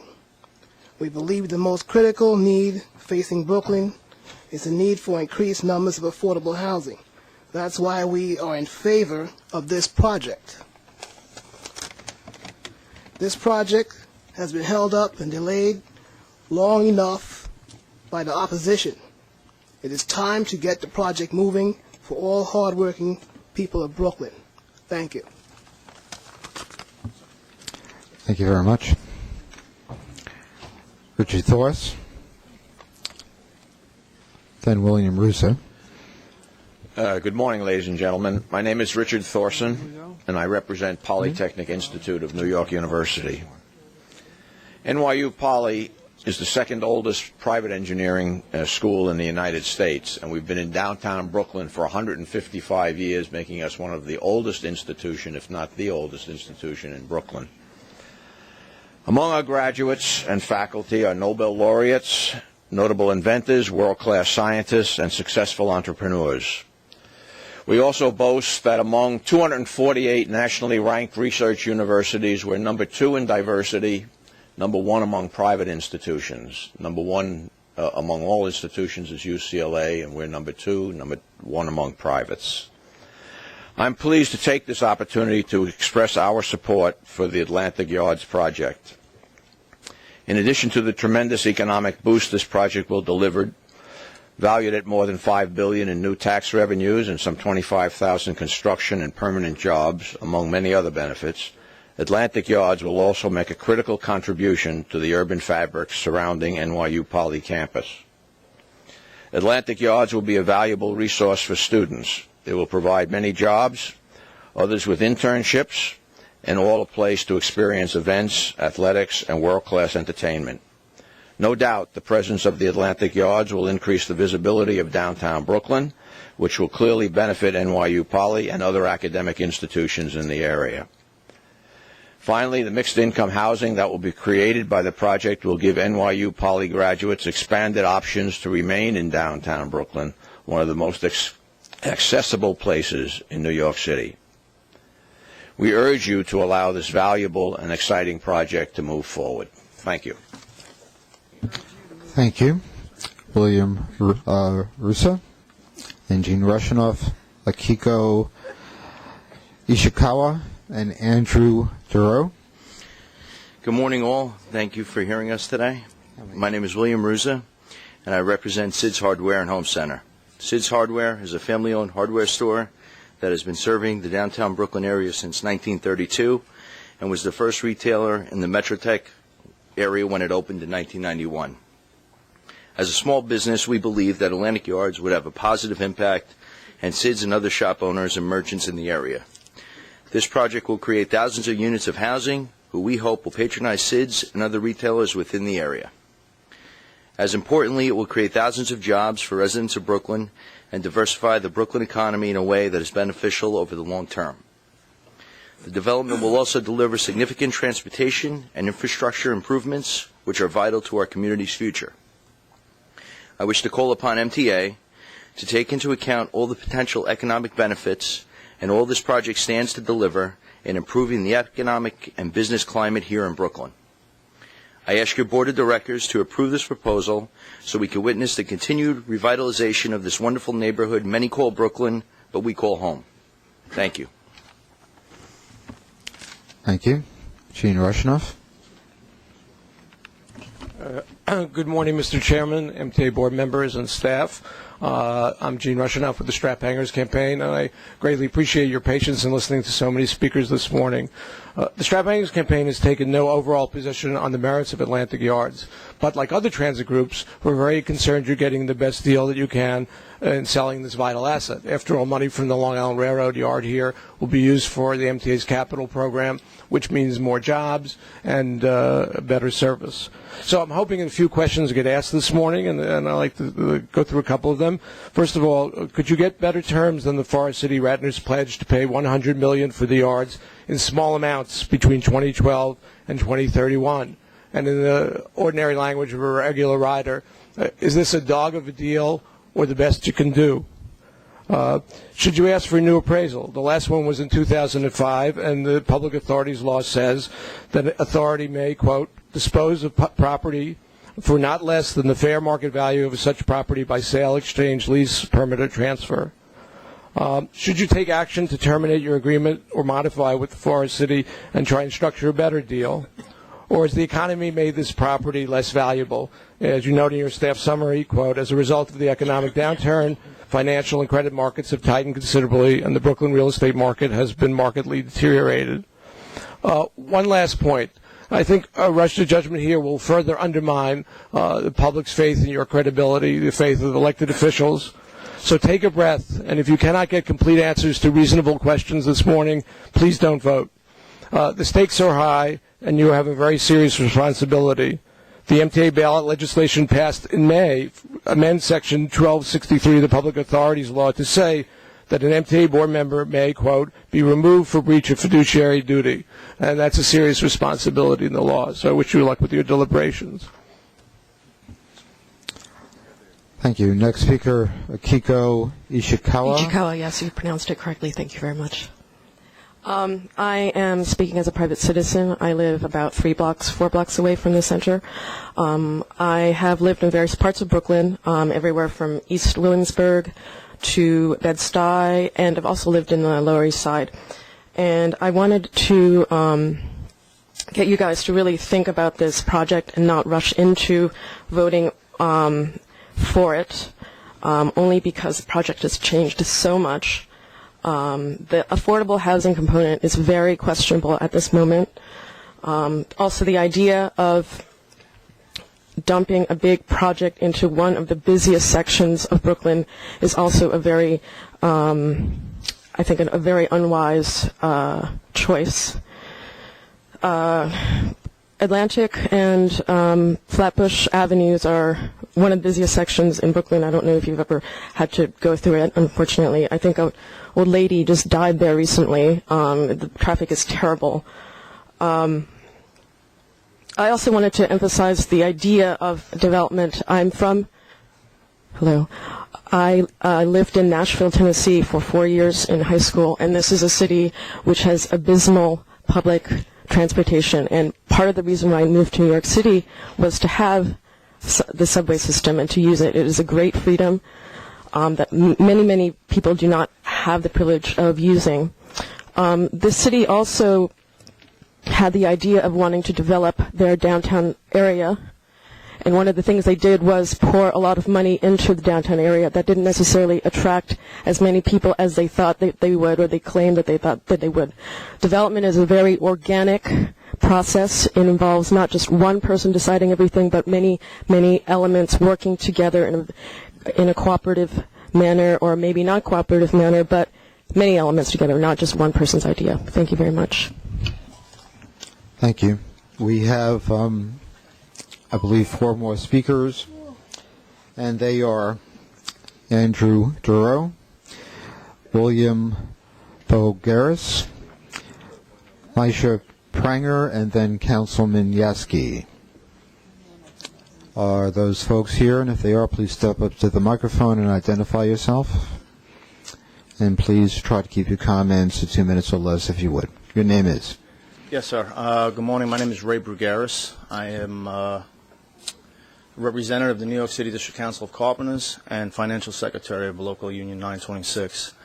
I had a prepared statement, but I'll forego that in the essence of time right now.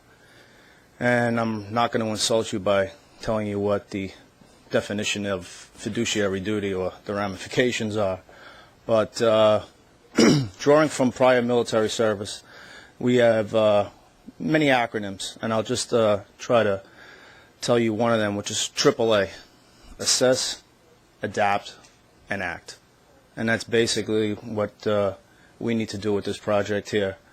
The contractor is more than capable and has the assets to move forward, and in the essence of time and all the other considerations that we have, we definitely have to move on. Because the one thing that we're probably in danger of right now is basically probably my son coming before you in a few years to probably argue on this same project. So I thank you for your time, and thank you very much. Thank you. Ray,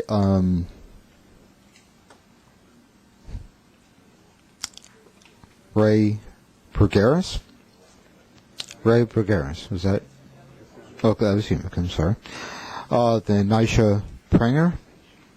Nisha Pranger, sorry. Nisha Pranger. And then our last speaker is Councilman Yaski. Good morning. My name is Nisa Pranger. I'm with Regional Plan Association. We're an independent research planning and advocacy organization serving the 31 county metropolitan region. I'll try and summarize my remarks, but basically there's been not too much time to digest this proposal, but there's a lot of considerations that are relatively clear. The redesign project is a far cry from the one that was approved by Empire State Development Corporation in 2006 following a very extensive public debate. We do feel, however, that if the deal does fall through, it is likely to be years before the market recovers enough to attract new developers.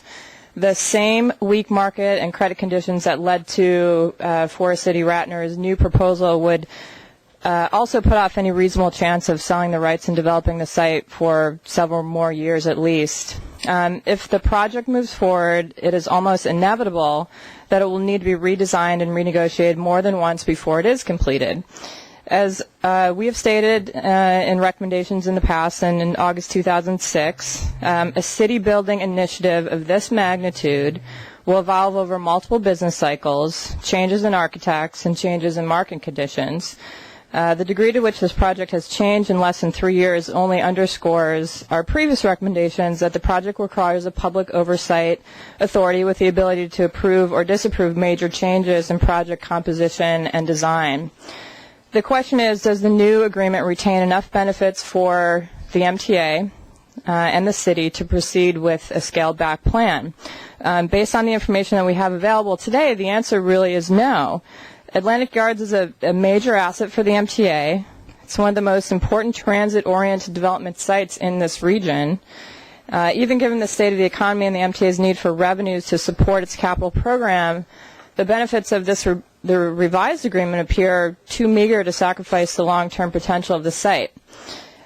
Given all that, we believe that every reasonable effort should be made to salvage this initiative. However, any new agreement we think should meet several conditions to realize the public value of the site. So we have 4 recommendations. The first is that the MTA should receive a larger upfront settlement or an opportunity to realize If you would please conclude your remarks. much greater revenue, possibly by negotiating a share of future revenues from the project. We think ESCC should establish a subsidiary, much like the successful 42nd Street Development Corporation. They should also conduct a analysis to show the economics and fiscal benefits outweighing the public subsidies that are being provided. And then lastly, we think that the subsidiary should review the design elements of the project in a rush to secure the project before the end of the year, which we understand this element shouldn't be overlooked. Thanks. Okay, thank you. And our last speaker is Councilman Yaski, the Honorable Councilman Yaski. Thank you for the honorable part. I'm here to, I appreciate your graciousness, Honorable, and I mean that sincerely, Board of the MTA. I'm here to urge you not to permit Forest City Ratner to relax the terms of the deal that they agreed to with you. And I just will speak personally about this. I supported the Ravage Commission plan. I supported the various iterations of that came out from the from Speaker Silver and from the different state senators, including things like tolls on the bridges, which in the district I represent is not popular. I represent the Brooklyn side of the Williamsburg, Manhattan, and Brooklyn bridges. This is a bit of a digression, but I tell you this only to say that I had countless conversations with constituents who said, how can you support all this stuff when the MTA isn't doing its job? And I, stood up for this agency to say, look, there are things they could do better, things I could do better, but they need the money to keep the bus and the subways running. And I feel that then if you turn around and say, oh, forget it, we don't need the $100 million, we'll just take the 20, it just undercuts everything that those of us who have been trying to ensure that the MTA gets the operating dollars it needs. It really undercuts so much of what we have been saying, and I wholly apart from the merits of the Atlantic Yards proposal, and I do have a philosophical belief that the MTA should not be subsidizing that. But wholly apart from that, I just urge you not to grant this concession, which takes away dollars from the MTA when so many of us have been out there saying, no, we've got to keep those dollars for the transit riders of the city. Thank you. Thank you, Councilman Yaski. You are the last speaker today. And I believe there is a board meeting. That concludes public speaking.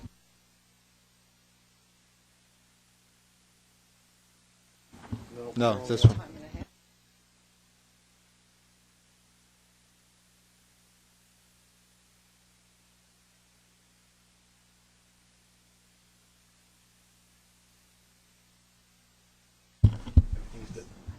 Okay. Everybody take a deep breath, shift gears. Okay, the first thing I would like to do today is to welcome our newest addition to the board, Ira Greenberg, sitting down there at the end. Ira, welcome. We're glad to have you. Thank you. Ira has joined us this month, replacing Jim McGovern as the representative of the Long Island Railroad Commuter Council. Ira is no stranger to the MTA. He is not only a longtime member of the PCAC, but he's worked for many years for Assemblywoman Kathy Nolan, who was a member of the MTA Capital Program several years ago. So welcome, Ira. Glad you could join us. Thank you. And I look forward to working with my fellow board members, especially you, Chairman, and being the voice of the Long Island Railroad rider on the MTA board. That's right, and we hope we'll have shorter meetings for you in the future. That's okay. It's interesting because today one of the issues involves the Long Island Railroad. So I'll never forget this meeting. Good. I don't think any of us will. We're obviously going to have some more discussion about the issues raised by our speakers later in the board meeting. But let me just digress at a few moments for some shorter remarks. I'm going to cut them down as much as I can. Some of you may know that George Walker recently announced that he was going to retire as Senior VP for the operations at Metro-North after 25 years of distinguished service, and I was expecting to bid him goodbye at this meeting.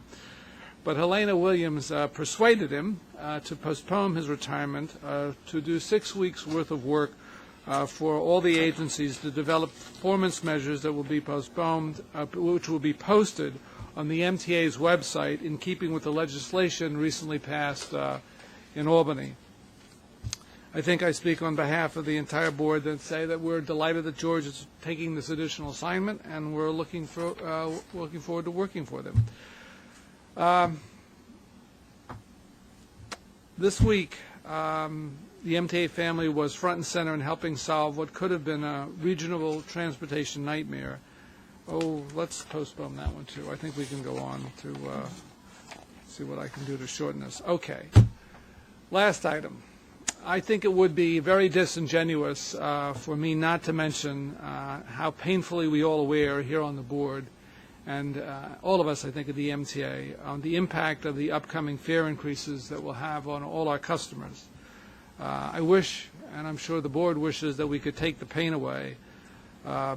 But there is something that I can at least talk about that will help take some of this thing out of the increases. As part of the recent stimulus package legislation that came out of Washington, our Senator Schumer and the New York delegation secured a provision that increased the benefit for tax-free employer-provided commuter costs. Up to $230 per month is now exempted from federal, state, and city income taxes, Social Security, Medicare taxes, and federal unemployment taxes. That means that employees save on their taxes regardless of their income bracket or choice of transit service. For example, subway or bus customers in the 24% federal tax bracket can save as much as 40% on every subway and bus ride if they are participating in their employer plan. Commuter railroad riders can also save more as well.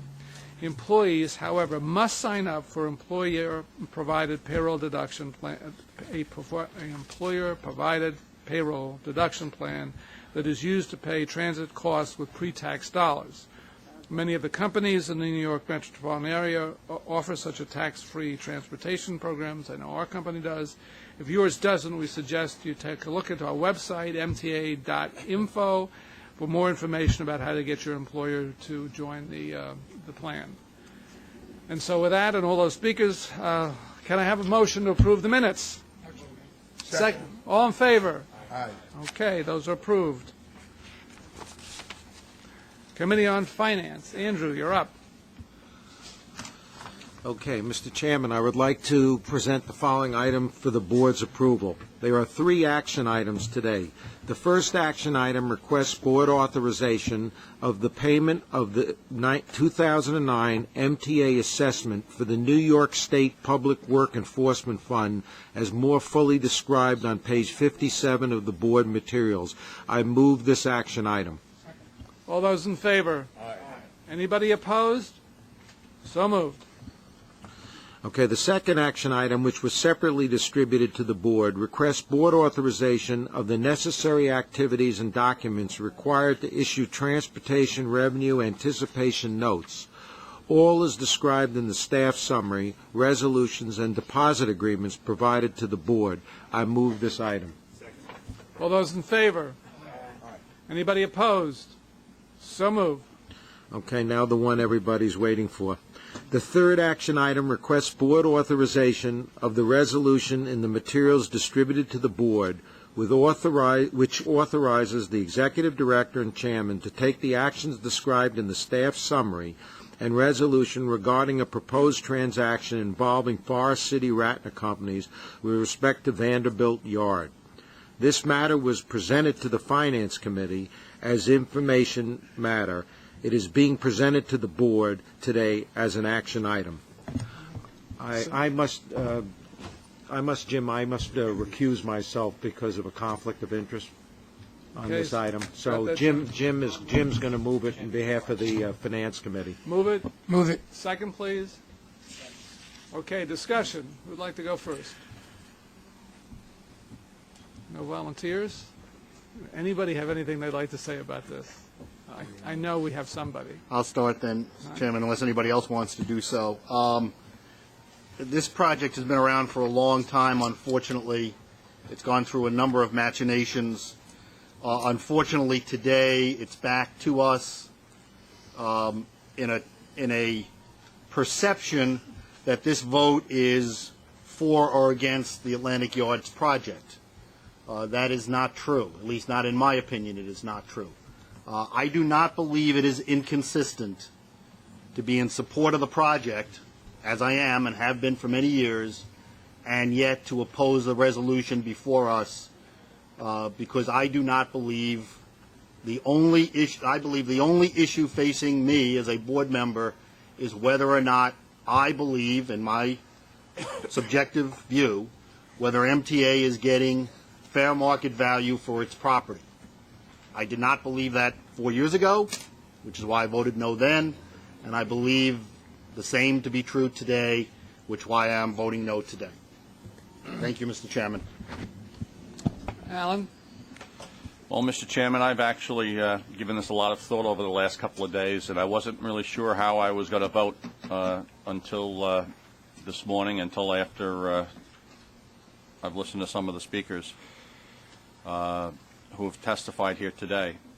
We've heard a lot of comments about the jobs that are created, and God knows that they're needed, and that the arena would be a wonderful thing for downtown Brooklyn, and certainly no one can dispute the fact that the city is in great need of affordable housing. And the city and the state are to be commended for their efforts to try to put together this project, and I'm supportive of the concept of this plan. But as as Commissioner Paley has said, I don't think that it's inconsistent for us to vote against this proposal today and be in support of the plan. Our jobs as fiduciary are to ensure that the MTA gets its maximum value for this project.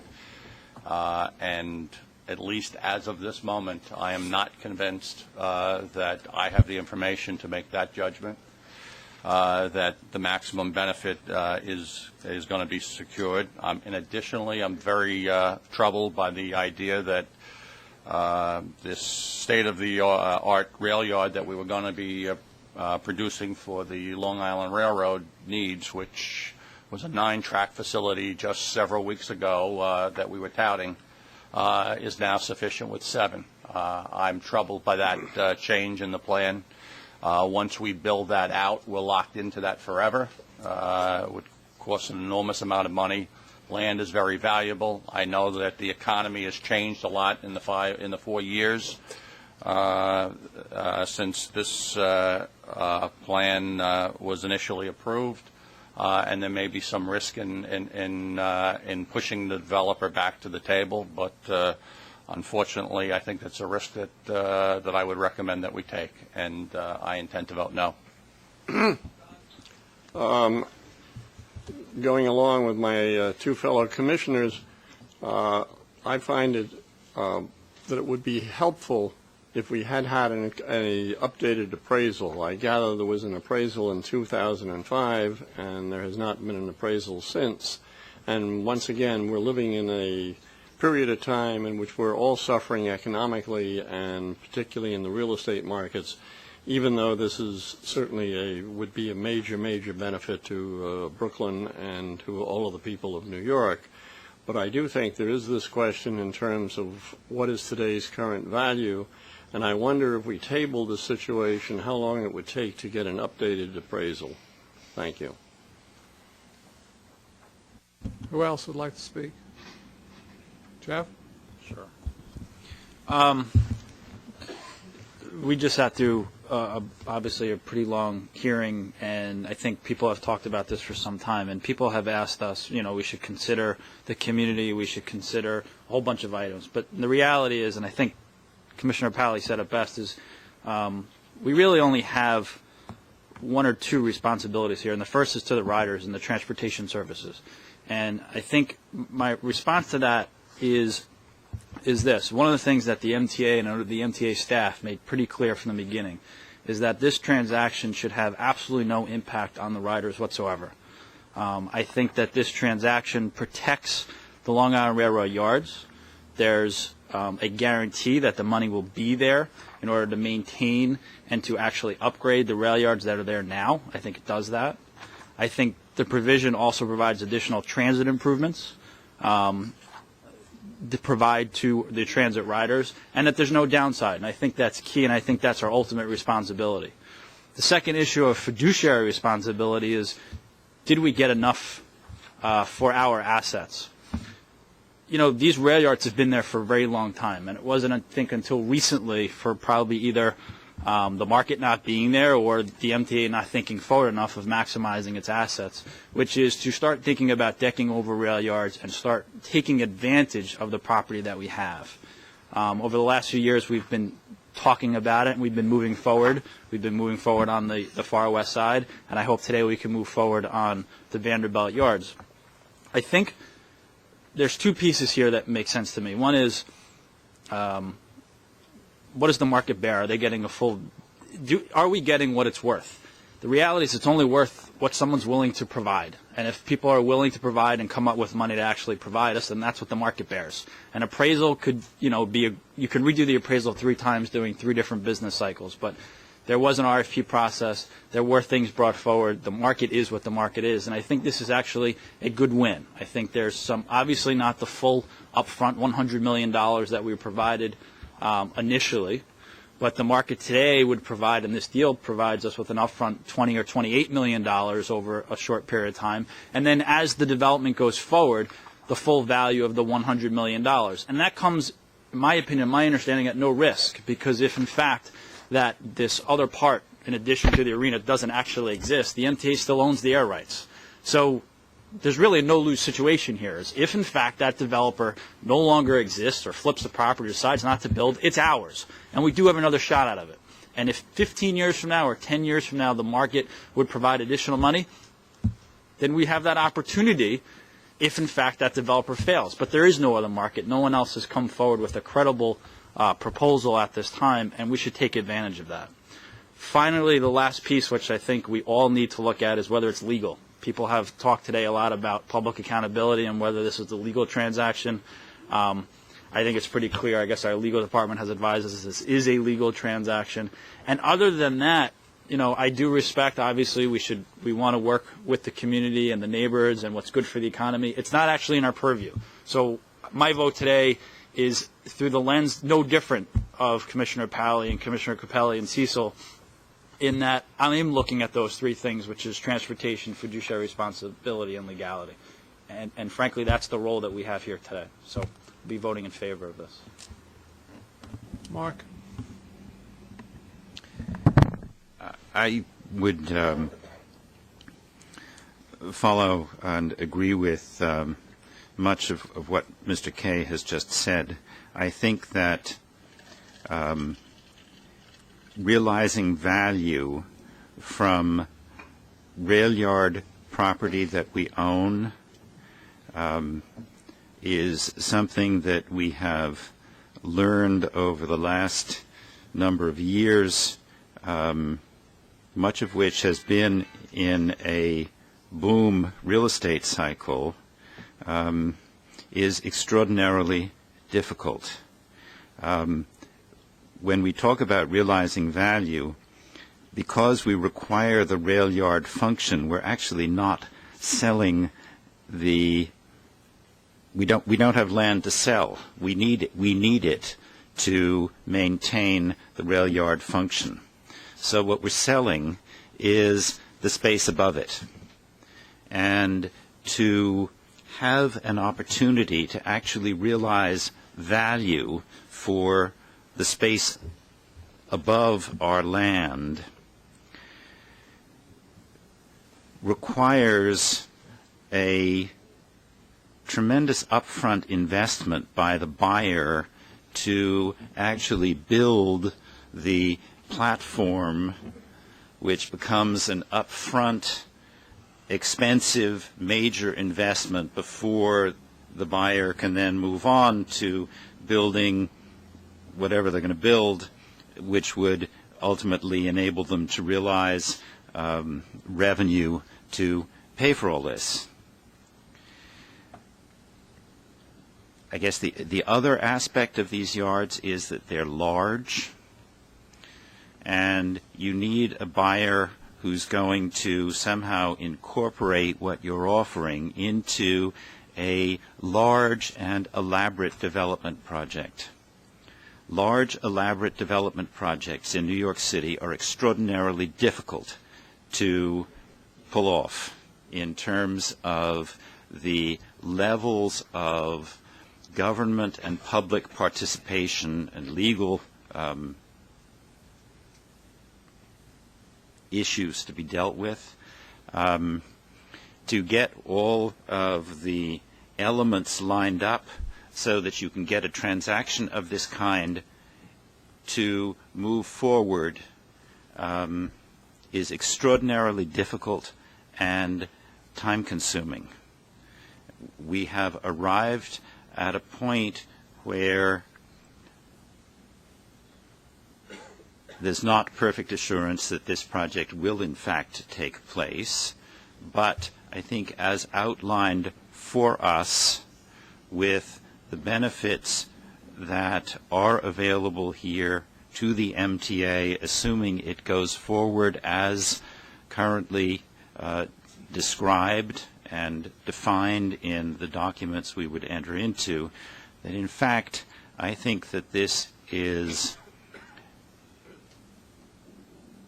as good a deal as is going to be available to us for this property in the foreseeable future, and that therefore it's something that we should be going ahead with, and I would plan to vote for it. Thank you, Mark Doreen. Thank you, Mr. Chairman. I voiced my disappointment that this board wasn't given more time to review this transaction.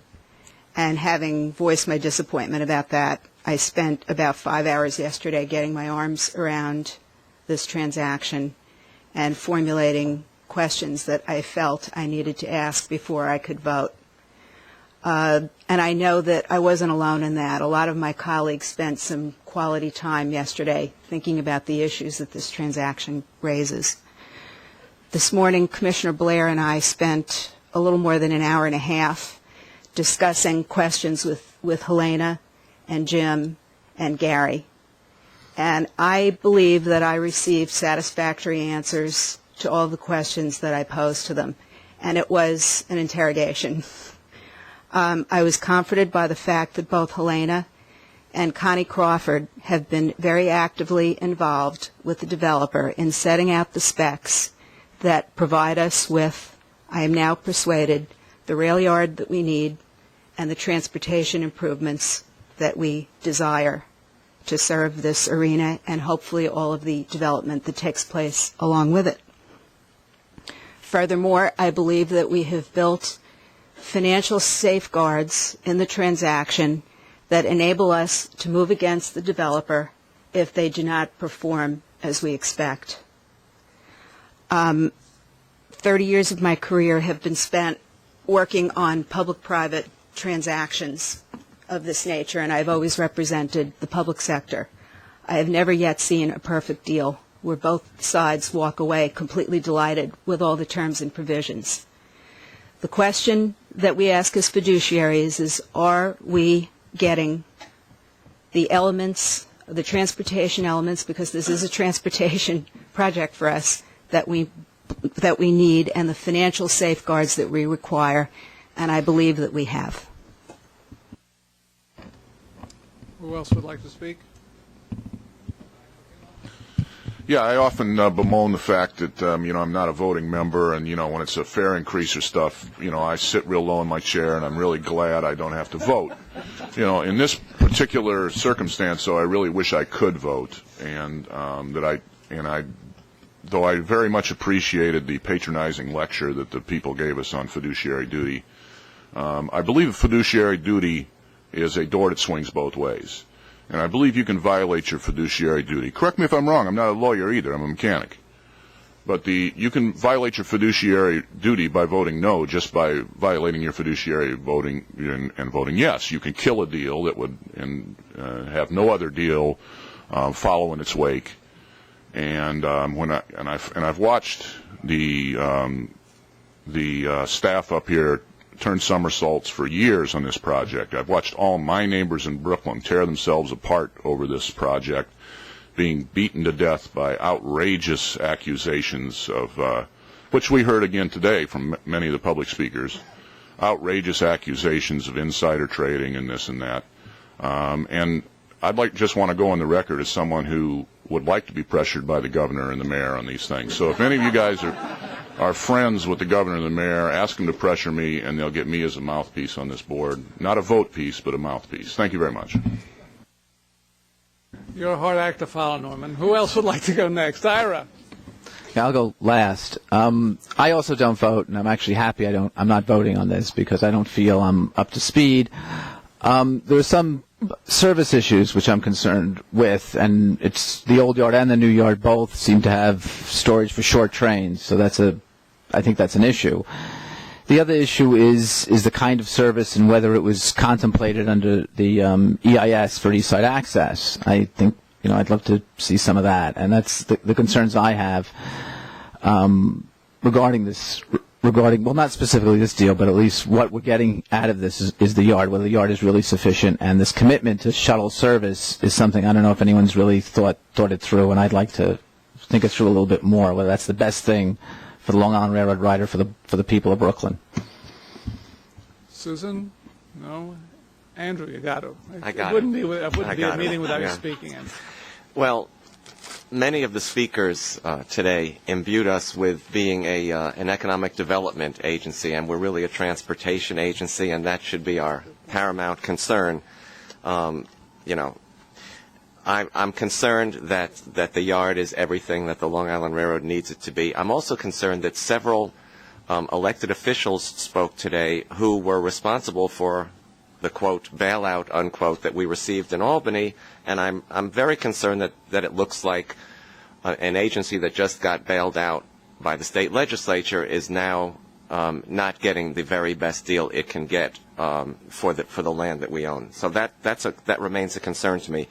I think today I'm almost in agreement with Norman and Ira that I'm sort of glad I can't vote today because this is a very, very difficult decision. As important as it is to bring this important project to Brooklyn, I am also a bit concerned that we're not doing all we can to get as much as we can for the agency. And obviously, our financial predicament is not totally solved yet. So I am torn in that regard, but I will leave it to my fellow voting board members to iron that one out. Thank you. Jim? Having sat through the discussion this morning with Commissioner Frasca, I will have to say that that the presentation was quite persuasive. As it's been stated by many members, it is a difficult decision. The one thing that I would add to the mix after that discussion is what came across to me, at least, as the high level of skill and intense work on the part of staff, including our interim director and Gary, in managing a very difficult situation and bringing what they believe is equivalent value, maybe in a different package, but nevertheless value that is, under the circumstances, about as real as you can get. And so I would like to at least leave the board with the feeling that we have had excellent representation in the matter, and I think quite persuasively put forward for getting this deal done. Anybody else? I just have a question. Maybe it's for Gary. In the naming of the proposed Atlantic Pacific station, do the naming rights solely go to the subway, or will the Long Island Railroad Station, in addition, have that Barclays Center signage? And is it a freestanding separate sign, or is the station actually getting renamed to Atlantic Pacific Barclays? Right. The agreement pertains simply to the subway aspect, so not to the commuter rail aspect. In the event that there were to be a downstream commuter rail, then we would expect a different, additional remuneration from the developer. The second question that you raised about the naming of the station, and again, even though it appears to be a single station, of course, it's in essence two different stations and has two different names, and it will be the Atlantic/Barclays Arena and the Pacific Street Barclays Arena, so that's how it will be named. With respect to the transit improvements that will be underway and at the expense of the developer, they will be producing, after consultation with us and with our sign-off, the physical signage associated with the transit improvement. The other signage will be done by us when we get to it, unless they wish it to be done more promptly, in which case then it will be at their expense to do it more promptly. And not that we don't do it promptly otherwise. The compensation for the additional naming is into perpetuity, or there's an end to it? It's a 20-year agreement. It's coterminous with the naming rights that Four-City Ratner and Barclays Bank negotiated. This is not an arrangement between MTA and Barclays Bank. Mm-hmm. This is an arrangement between MTA and Four-City on behalf of the arena ownership. Thank you. I'm sorry to do this in fragments, but I think that it's, I mean, as Mr. Blair was just brought up, and again, I'd just like to repeat that, you know, as a board, we have heard the latest iteration of the offer that we're asked to vote on quite recently. But that's because, as an entity, the MTA has been doing its best to negotiate the best terms for us at a staff level for a very long time on this transaction, and very actively on our behalf, really right through last weekend. So that it's not as though there's just something that's being dropped in our lap suddenly to consider. It's actually the product of the best effort we've been able to do as an agency for this property and our situation in Brooklyn over an extended period of time. So that, you know, when the questions of value and terms that might be available to us are not just abstract questions. The proposal in front of us is the product of very active, hard-fought negotiations over an extended period of time, and this is the best that, as an institution, we've been able to bring before ourselves as a board to decide on. It's not a quick, easy, sudden circumstance that we're faced with. It's a major work product. Anybody else? Well, you've all been extraordinarily eloquent. I won't try to match your eloquence. I just want to point out two things. First off is that you all may recall we've been trying to make money off of naming rights for quite a while. This is the first time we have been successful. I don't want anybody to miss that. That's a very important point. That was never part of the original discussions with Ratner. It's something that came up on this deal. I think it speaks to what Mark was talking about, how hard the staff has worked to make this a better deal for the MTA and our customers. I do think the staff has done a really excellent job in trying to make it as good as possible in light of the circumstances. I don't think anybody should not remember that the real estate market is a whole lot weaker now than it was in 2005. I think the other thing I want to say as chairperson is that I got Helena and Connie Helena to put back her hat on as only the head of the Long Island Railroad, and Connie to assure me on behalf of all of us that this transportation solution is a good one and an adequate one, that we weren't giving up anything, that it really was value engineering, not us giving up anything. And I think all of you know Connie, and I think all of you know Helena, and that's an awfully good assurance. I looked them straight in the eye and made them swear that was true, and they did, and I believe them. I think an awful lot of work was done to get here, to make this possible. I've been in the real estate business a whole long time, and I agree with Doreen, no deal is ever perfect. You get to what you can when you can. And I think in this economy, jobs and an arena in Brooklyn is a public good, and I certainly am going to vote for it. So unless there's any other discussion, I'd like to call a vote, please. All those in favor, aye, raise their hands. Jim, please get up and do the counting. Keep them up so we're not, these are all ayes now, not nays. Keep them up. It's the only exercise you're going to get all day.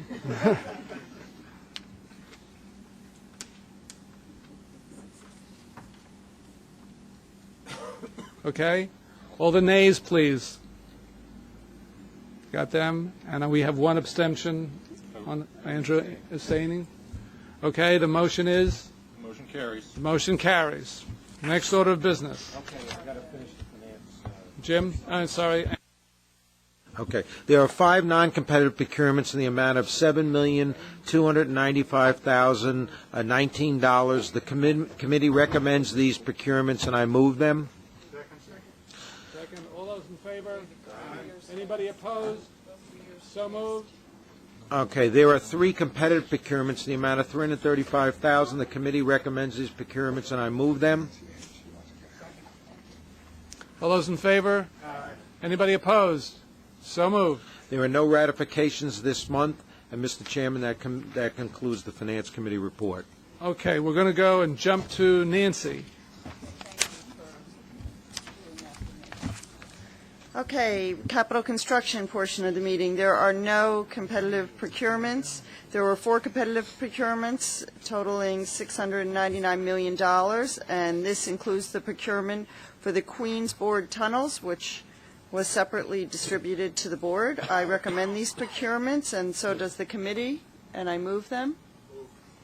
All in favor? Anybody opposed? So moved. Regarding the real estate portion of the meeting, there were 12 real estate items for board approval, all semi-interesting, but nothing really worth noting. Okay, there was. You've got to do better editorial comments than that. You got to say they were really exciting. Okay, I don't know. Unusual, fascinating. Anticlimactic now. Yeah, come on. We're planting trees. The committee good. recommends these items, and I move them. All in favor? Anybody opposed? So moved. Okay, thank you. All right. Let's see. We got transit. Doreen, please. Good afternoon. Afternoon. Good evening. Whatever. On it is. behalf of the Transit Committee, I present the following for the board's approval. With regards to transit, there are 2 action items this month. The first requests board approval to modify the 0509 capital plan to add a project which will allow the purchase of an upgrade to the MetroCard vending machine's bill handling unit. An installation of that upgrade is more fully described on page 71 of the board materials. I've moved this action item. All in favor? Anybody opposed? So moved. The second requests board approval of the resolution found on pages 75 through 7 of the board materials, which modifies the New York City Transit tariff to allow acceptance of the Yankee Stadium, East 153rd Street unit ticket on the BX6 and BX13 bus routes. I move this action item. All in favor? Anybody opposed? So moved. There are 20 New York City Transit procurements totaling $1,214,800,000. Of that number, there are 3 that are non-competitive in the amount of $2,700,000. Mr. Chairman, I want to point out that among these procurements are a fuel contract for the delivery of ultra-low sulfur diesel and biofuels that represents savings of over $185 million over the next 5 years. That's found on page 93. Secondly, there's a pharmaceutical benefits management contract that represents over $50 million of savings in the next 3 years. I want to draw your attention to those 2. Thank you. The committee recommends these procurements, and I move them. All in favor? Anybody opposed? So moved. There are 17 competitive procurements in the amount of $1,212,100,000. The committee recommends them, and I move them. Second, all in favor? Anybody opposed? So moved. There are no ratifications this month. With regard to MTA Bus, congratulations on your well-deserved reward, Joe. There are no procurement items for MTA Bus this month. This concludes the report. Thank you, Doreen. David, Long Island Railroad, Long Island Bus. Yep. Good morning, Mr. Chairman. Long Island Railroad Committee met this month, and there were 2 non-competitive procurements in the amount of $331,000. The first procurement is found on the green pages in the material, and the second procurement, the material was distributed to us today. The second procurement was originally reviewed by the Long Island Committee in May and by the Finance Committee this week, and before the board for approval today, and I'd like to move it. Second. All in favor? Aye. Anybody opposed? So moved. There's one competitive procurement found in the yellow pages in the amount of $4,888,000. The committee recommends this procurement. I'd like to move it. Second. All in favor? Aye. Anybody opposed? So moved. There are no ratifications for Long Island Railroad. Long Island Bus. There are 2 non-competitive procurements in the amount of $74,500. The committee recommends these procurements, and I'd like to move them. Second. All in favor? Aye. Anybody opposed? So moved. There are no non-competitive procurements and no ratifications. That concludes my Long Island Committee report. Mr. Chairman, if I could for one moment, on behalf of Chairman Mack. Yes, I'm sorry. And the members of the Long Island Committee, the Long Island Committee wants to thank profusely the management and staff of the Long Island Railroad and Long Island Bus, its management, its employees, and everyone connected with the tremendous job they did at the U.S. Open last week. They made Long Island proud, and they made the MTA proud with their expertise and, most important, their flexibility, taking care of Mother Nature, who, as we know, always is the controlling entity here. But the number of people that they transported, the number of compliments I have received from people who never took the railroad or the bus system before, but took it in this time to get to and from the Bethpage State Park. And on behalf of the entire committee, because we discussed it at the meeting, thank you all very much. And I know you can start making plans tomorrow when the U.S. Open comes back, which we know it will. Thank you. Those are actually in my remarks that I shortened. You just to know that 1/3 of all the general spectators that went to the event were carried on the buses and subways, and Helena and her people did a great job. Yeah, an additional, I was remiss on that, but Joe, you did a great job, and your people, and Helena, the Long Island Railroad did very, very well. I compliment you both. Great success. Everything went well. And everyone that I spoke to who went by the rail and the bus enjoyed themselves. And, of course, we had those new buses which helped it along, and now we can put them back into service. Thank you. Jim, Metro North, please. Mr. Chairman, Metro North Railroad's east of Hudson trains operated at 98.3% on-time performance in the month of May. That's not a record? No. Oh. No. Howard. I'd like to present the following items for the board's approval. There are 2 action items this month. The first action item requests board authorization of a public hearing or public hearings with regard to increases in Metro North New Haven line fares proposed by the Connecticut Department of Transportation for travel to and from Connecticut stations, as more fully described on pages 125 and 126 of the board materials. I move this action. Second. All in favor? Aye. Anybody opposed? So moved. Second action item requests board approval for the MTA and Metro North to enter into a term sheet and pre-development agreement with the town and village of Harrison relating to a proposed new mixed-use transit-oriented development as fully described on pages 127 and 129. I move this action. Second. All in favor? Aye. Anybody opposed? So moved. There are 15 procurements totaling $14,600,000 $770,374. Of that number, there are 3 non-competitive procurements in the amount of $1,203,529. The committee recommends these procurements, and I move them. All in favor? Anybody opposed? So moved. There are 6 competitive procurements in the amount of $13,314,528. The committee reviewed them and recommends them, and I move them. All in favor? Anybody opposed? So moved. There are 6 ratifications in the amount of $252,317. The committee reviewed them and recommended them, and I move them. All in favor? Anybody opposed? So moved. This concludes the Metro North report. Thank you, Jim. David, back to the Bridges and Tunnels. Good morning again. Bridge and Tunnel Committee met this month and recommends the following. There is 1 non-competitive procurement in the green pages in the amount of $85,000. The committee recommends it, and I'd like to move on it. All in favor? Anybody opposed? So moved. There are 3 competitive procurements on the yellow pages in the amount of $1,122,000. The committee recommends these, and I would like to move them. Second? Second. All in favor? Anybody opposed? So moved. And there are no ratifications this month, and that concludes my report. Thank you, Mr. Chairman. Thank you very much. At this time, I'd like to call for a motion for the board to go into executive session to discuss matters falling within the enumerated purposes of Section 105 of the Open Meetings Law, specifically a matter leading to the employment, promotion, demotion, discipline, suspension, dismissal, or removal of a person or a corporation, and a matter regarding pending current litigation. May I have a motion? Motion made.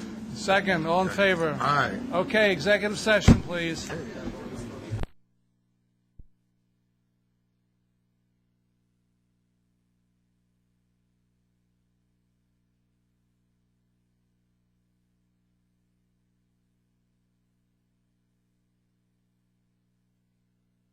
You got your hand up first. Yes, sir.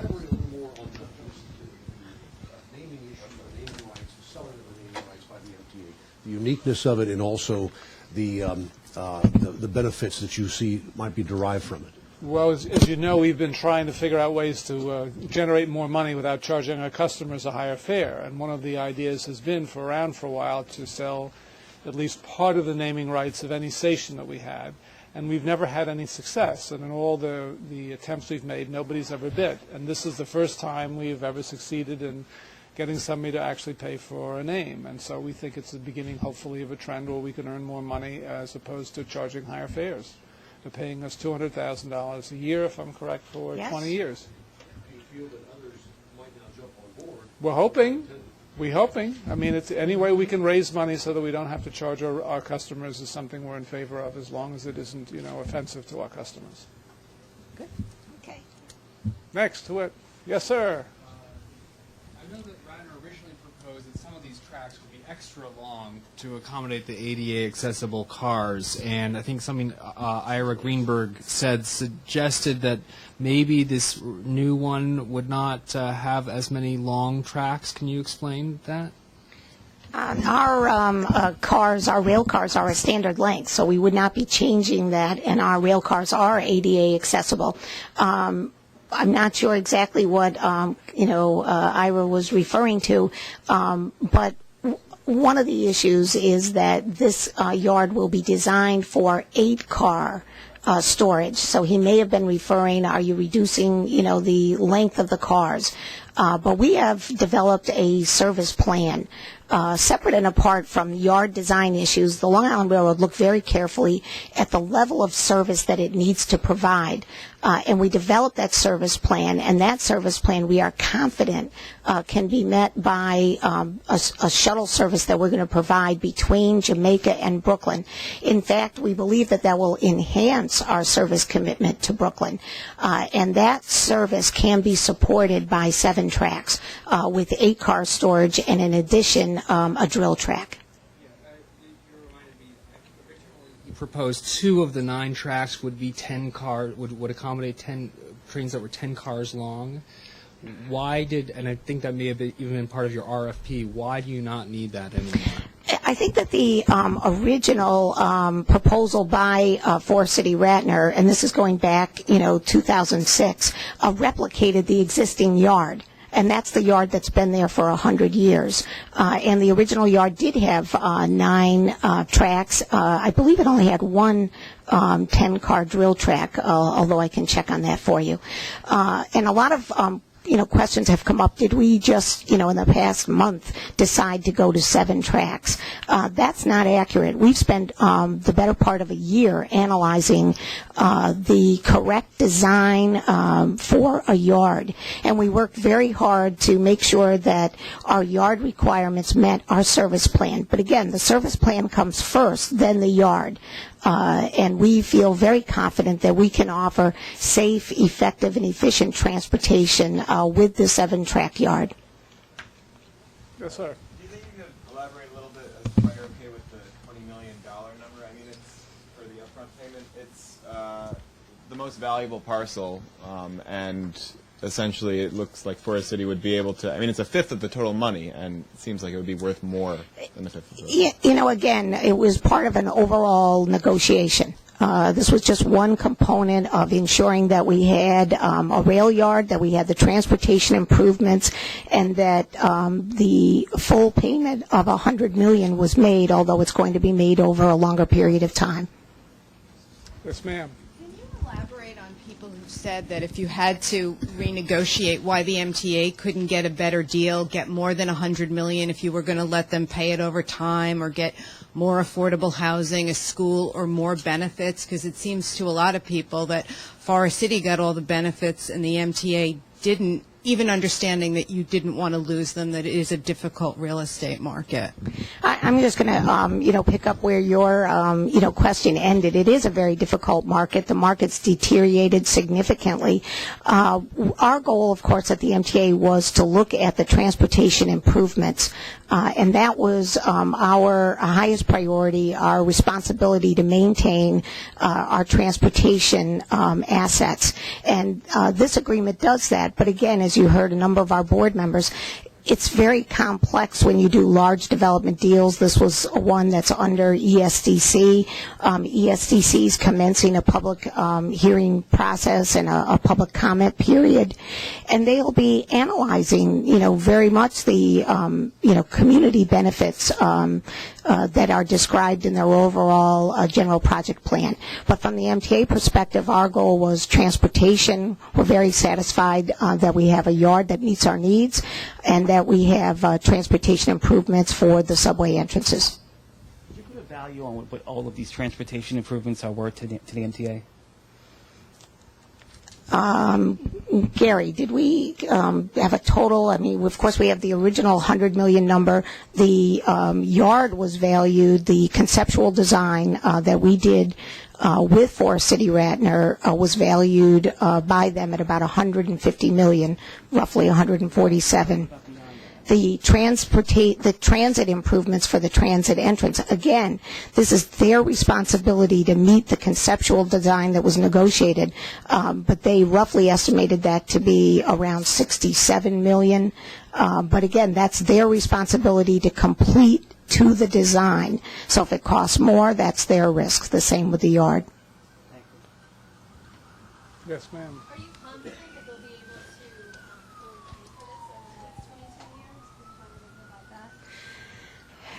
Well, that's a large question. I don't have a crystal ball on the economy. They seem confident that they have the ability to go forward. They put a lot of effort into ensuring that they have financing, at least at this stage. We, again, I want to make sure that, the agreement protects our assets. A yard will be guaranteed by a letter of credit. The deal will have a lot of,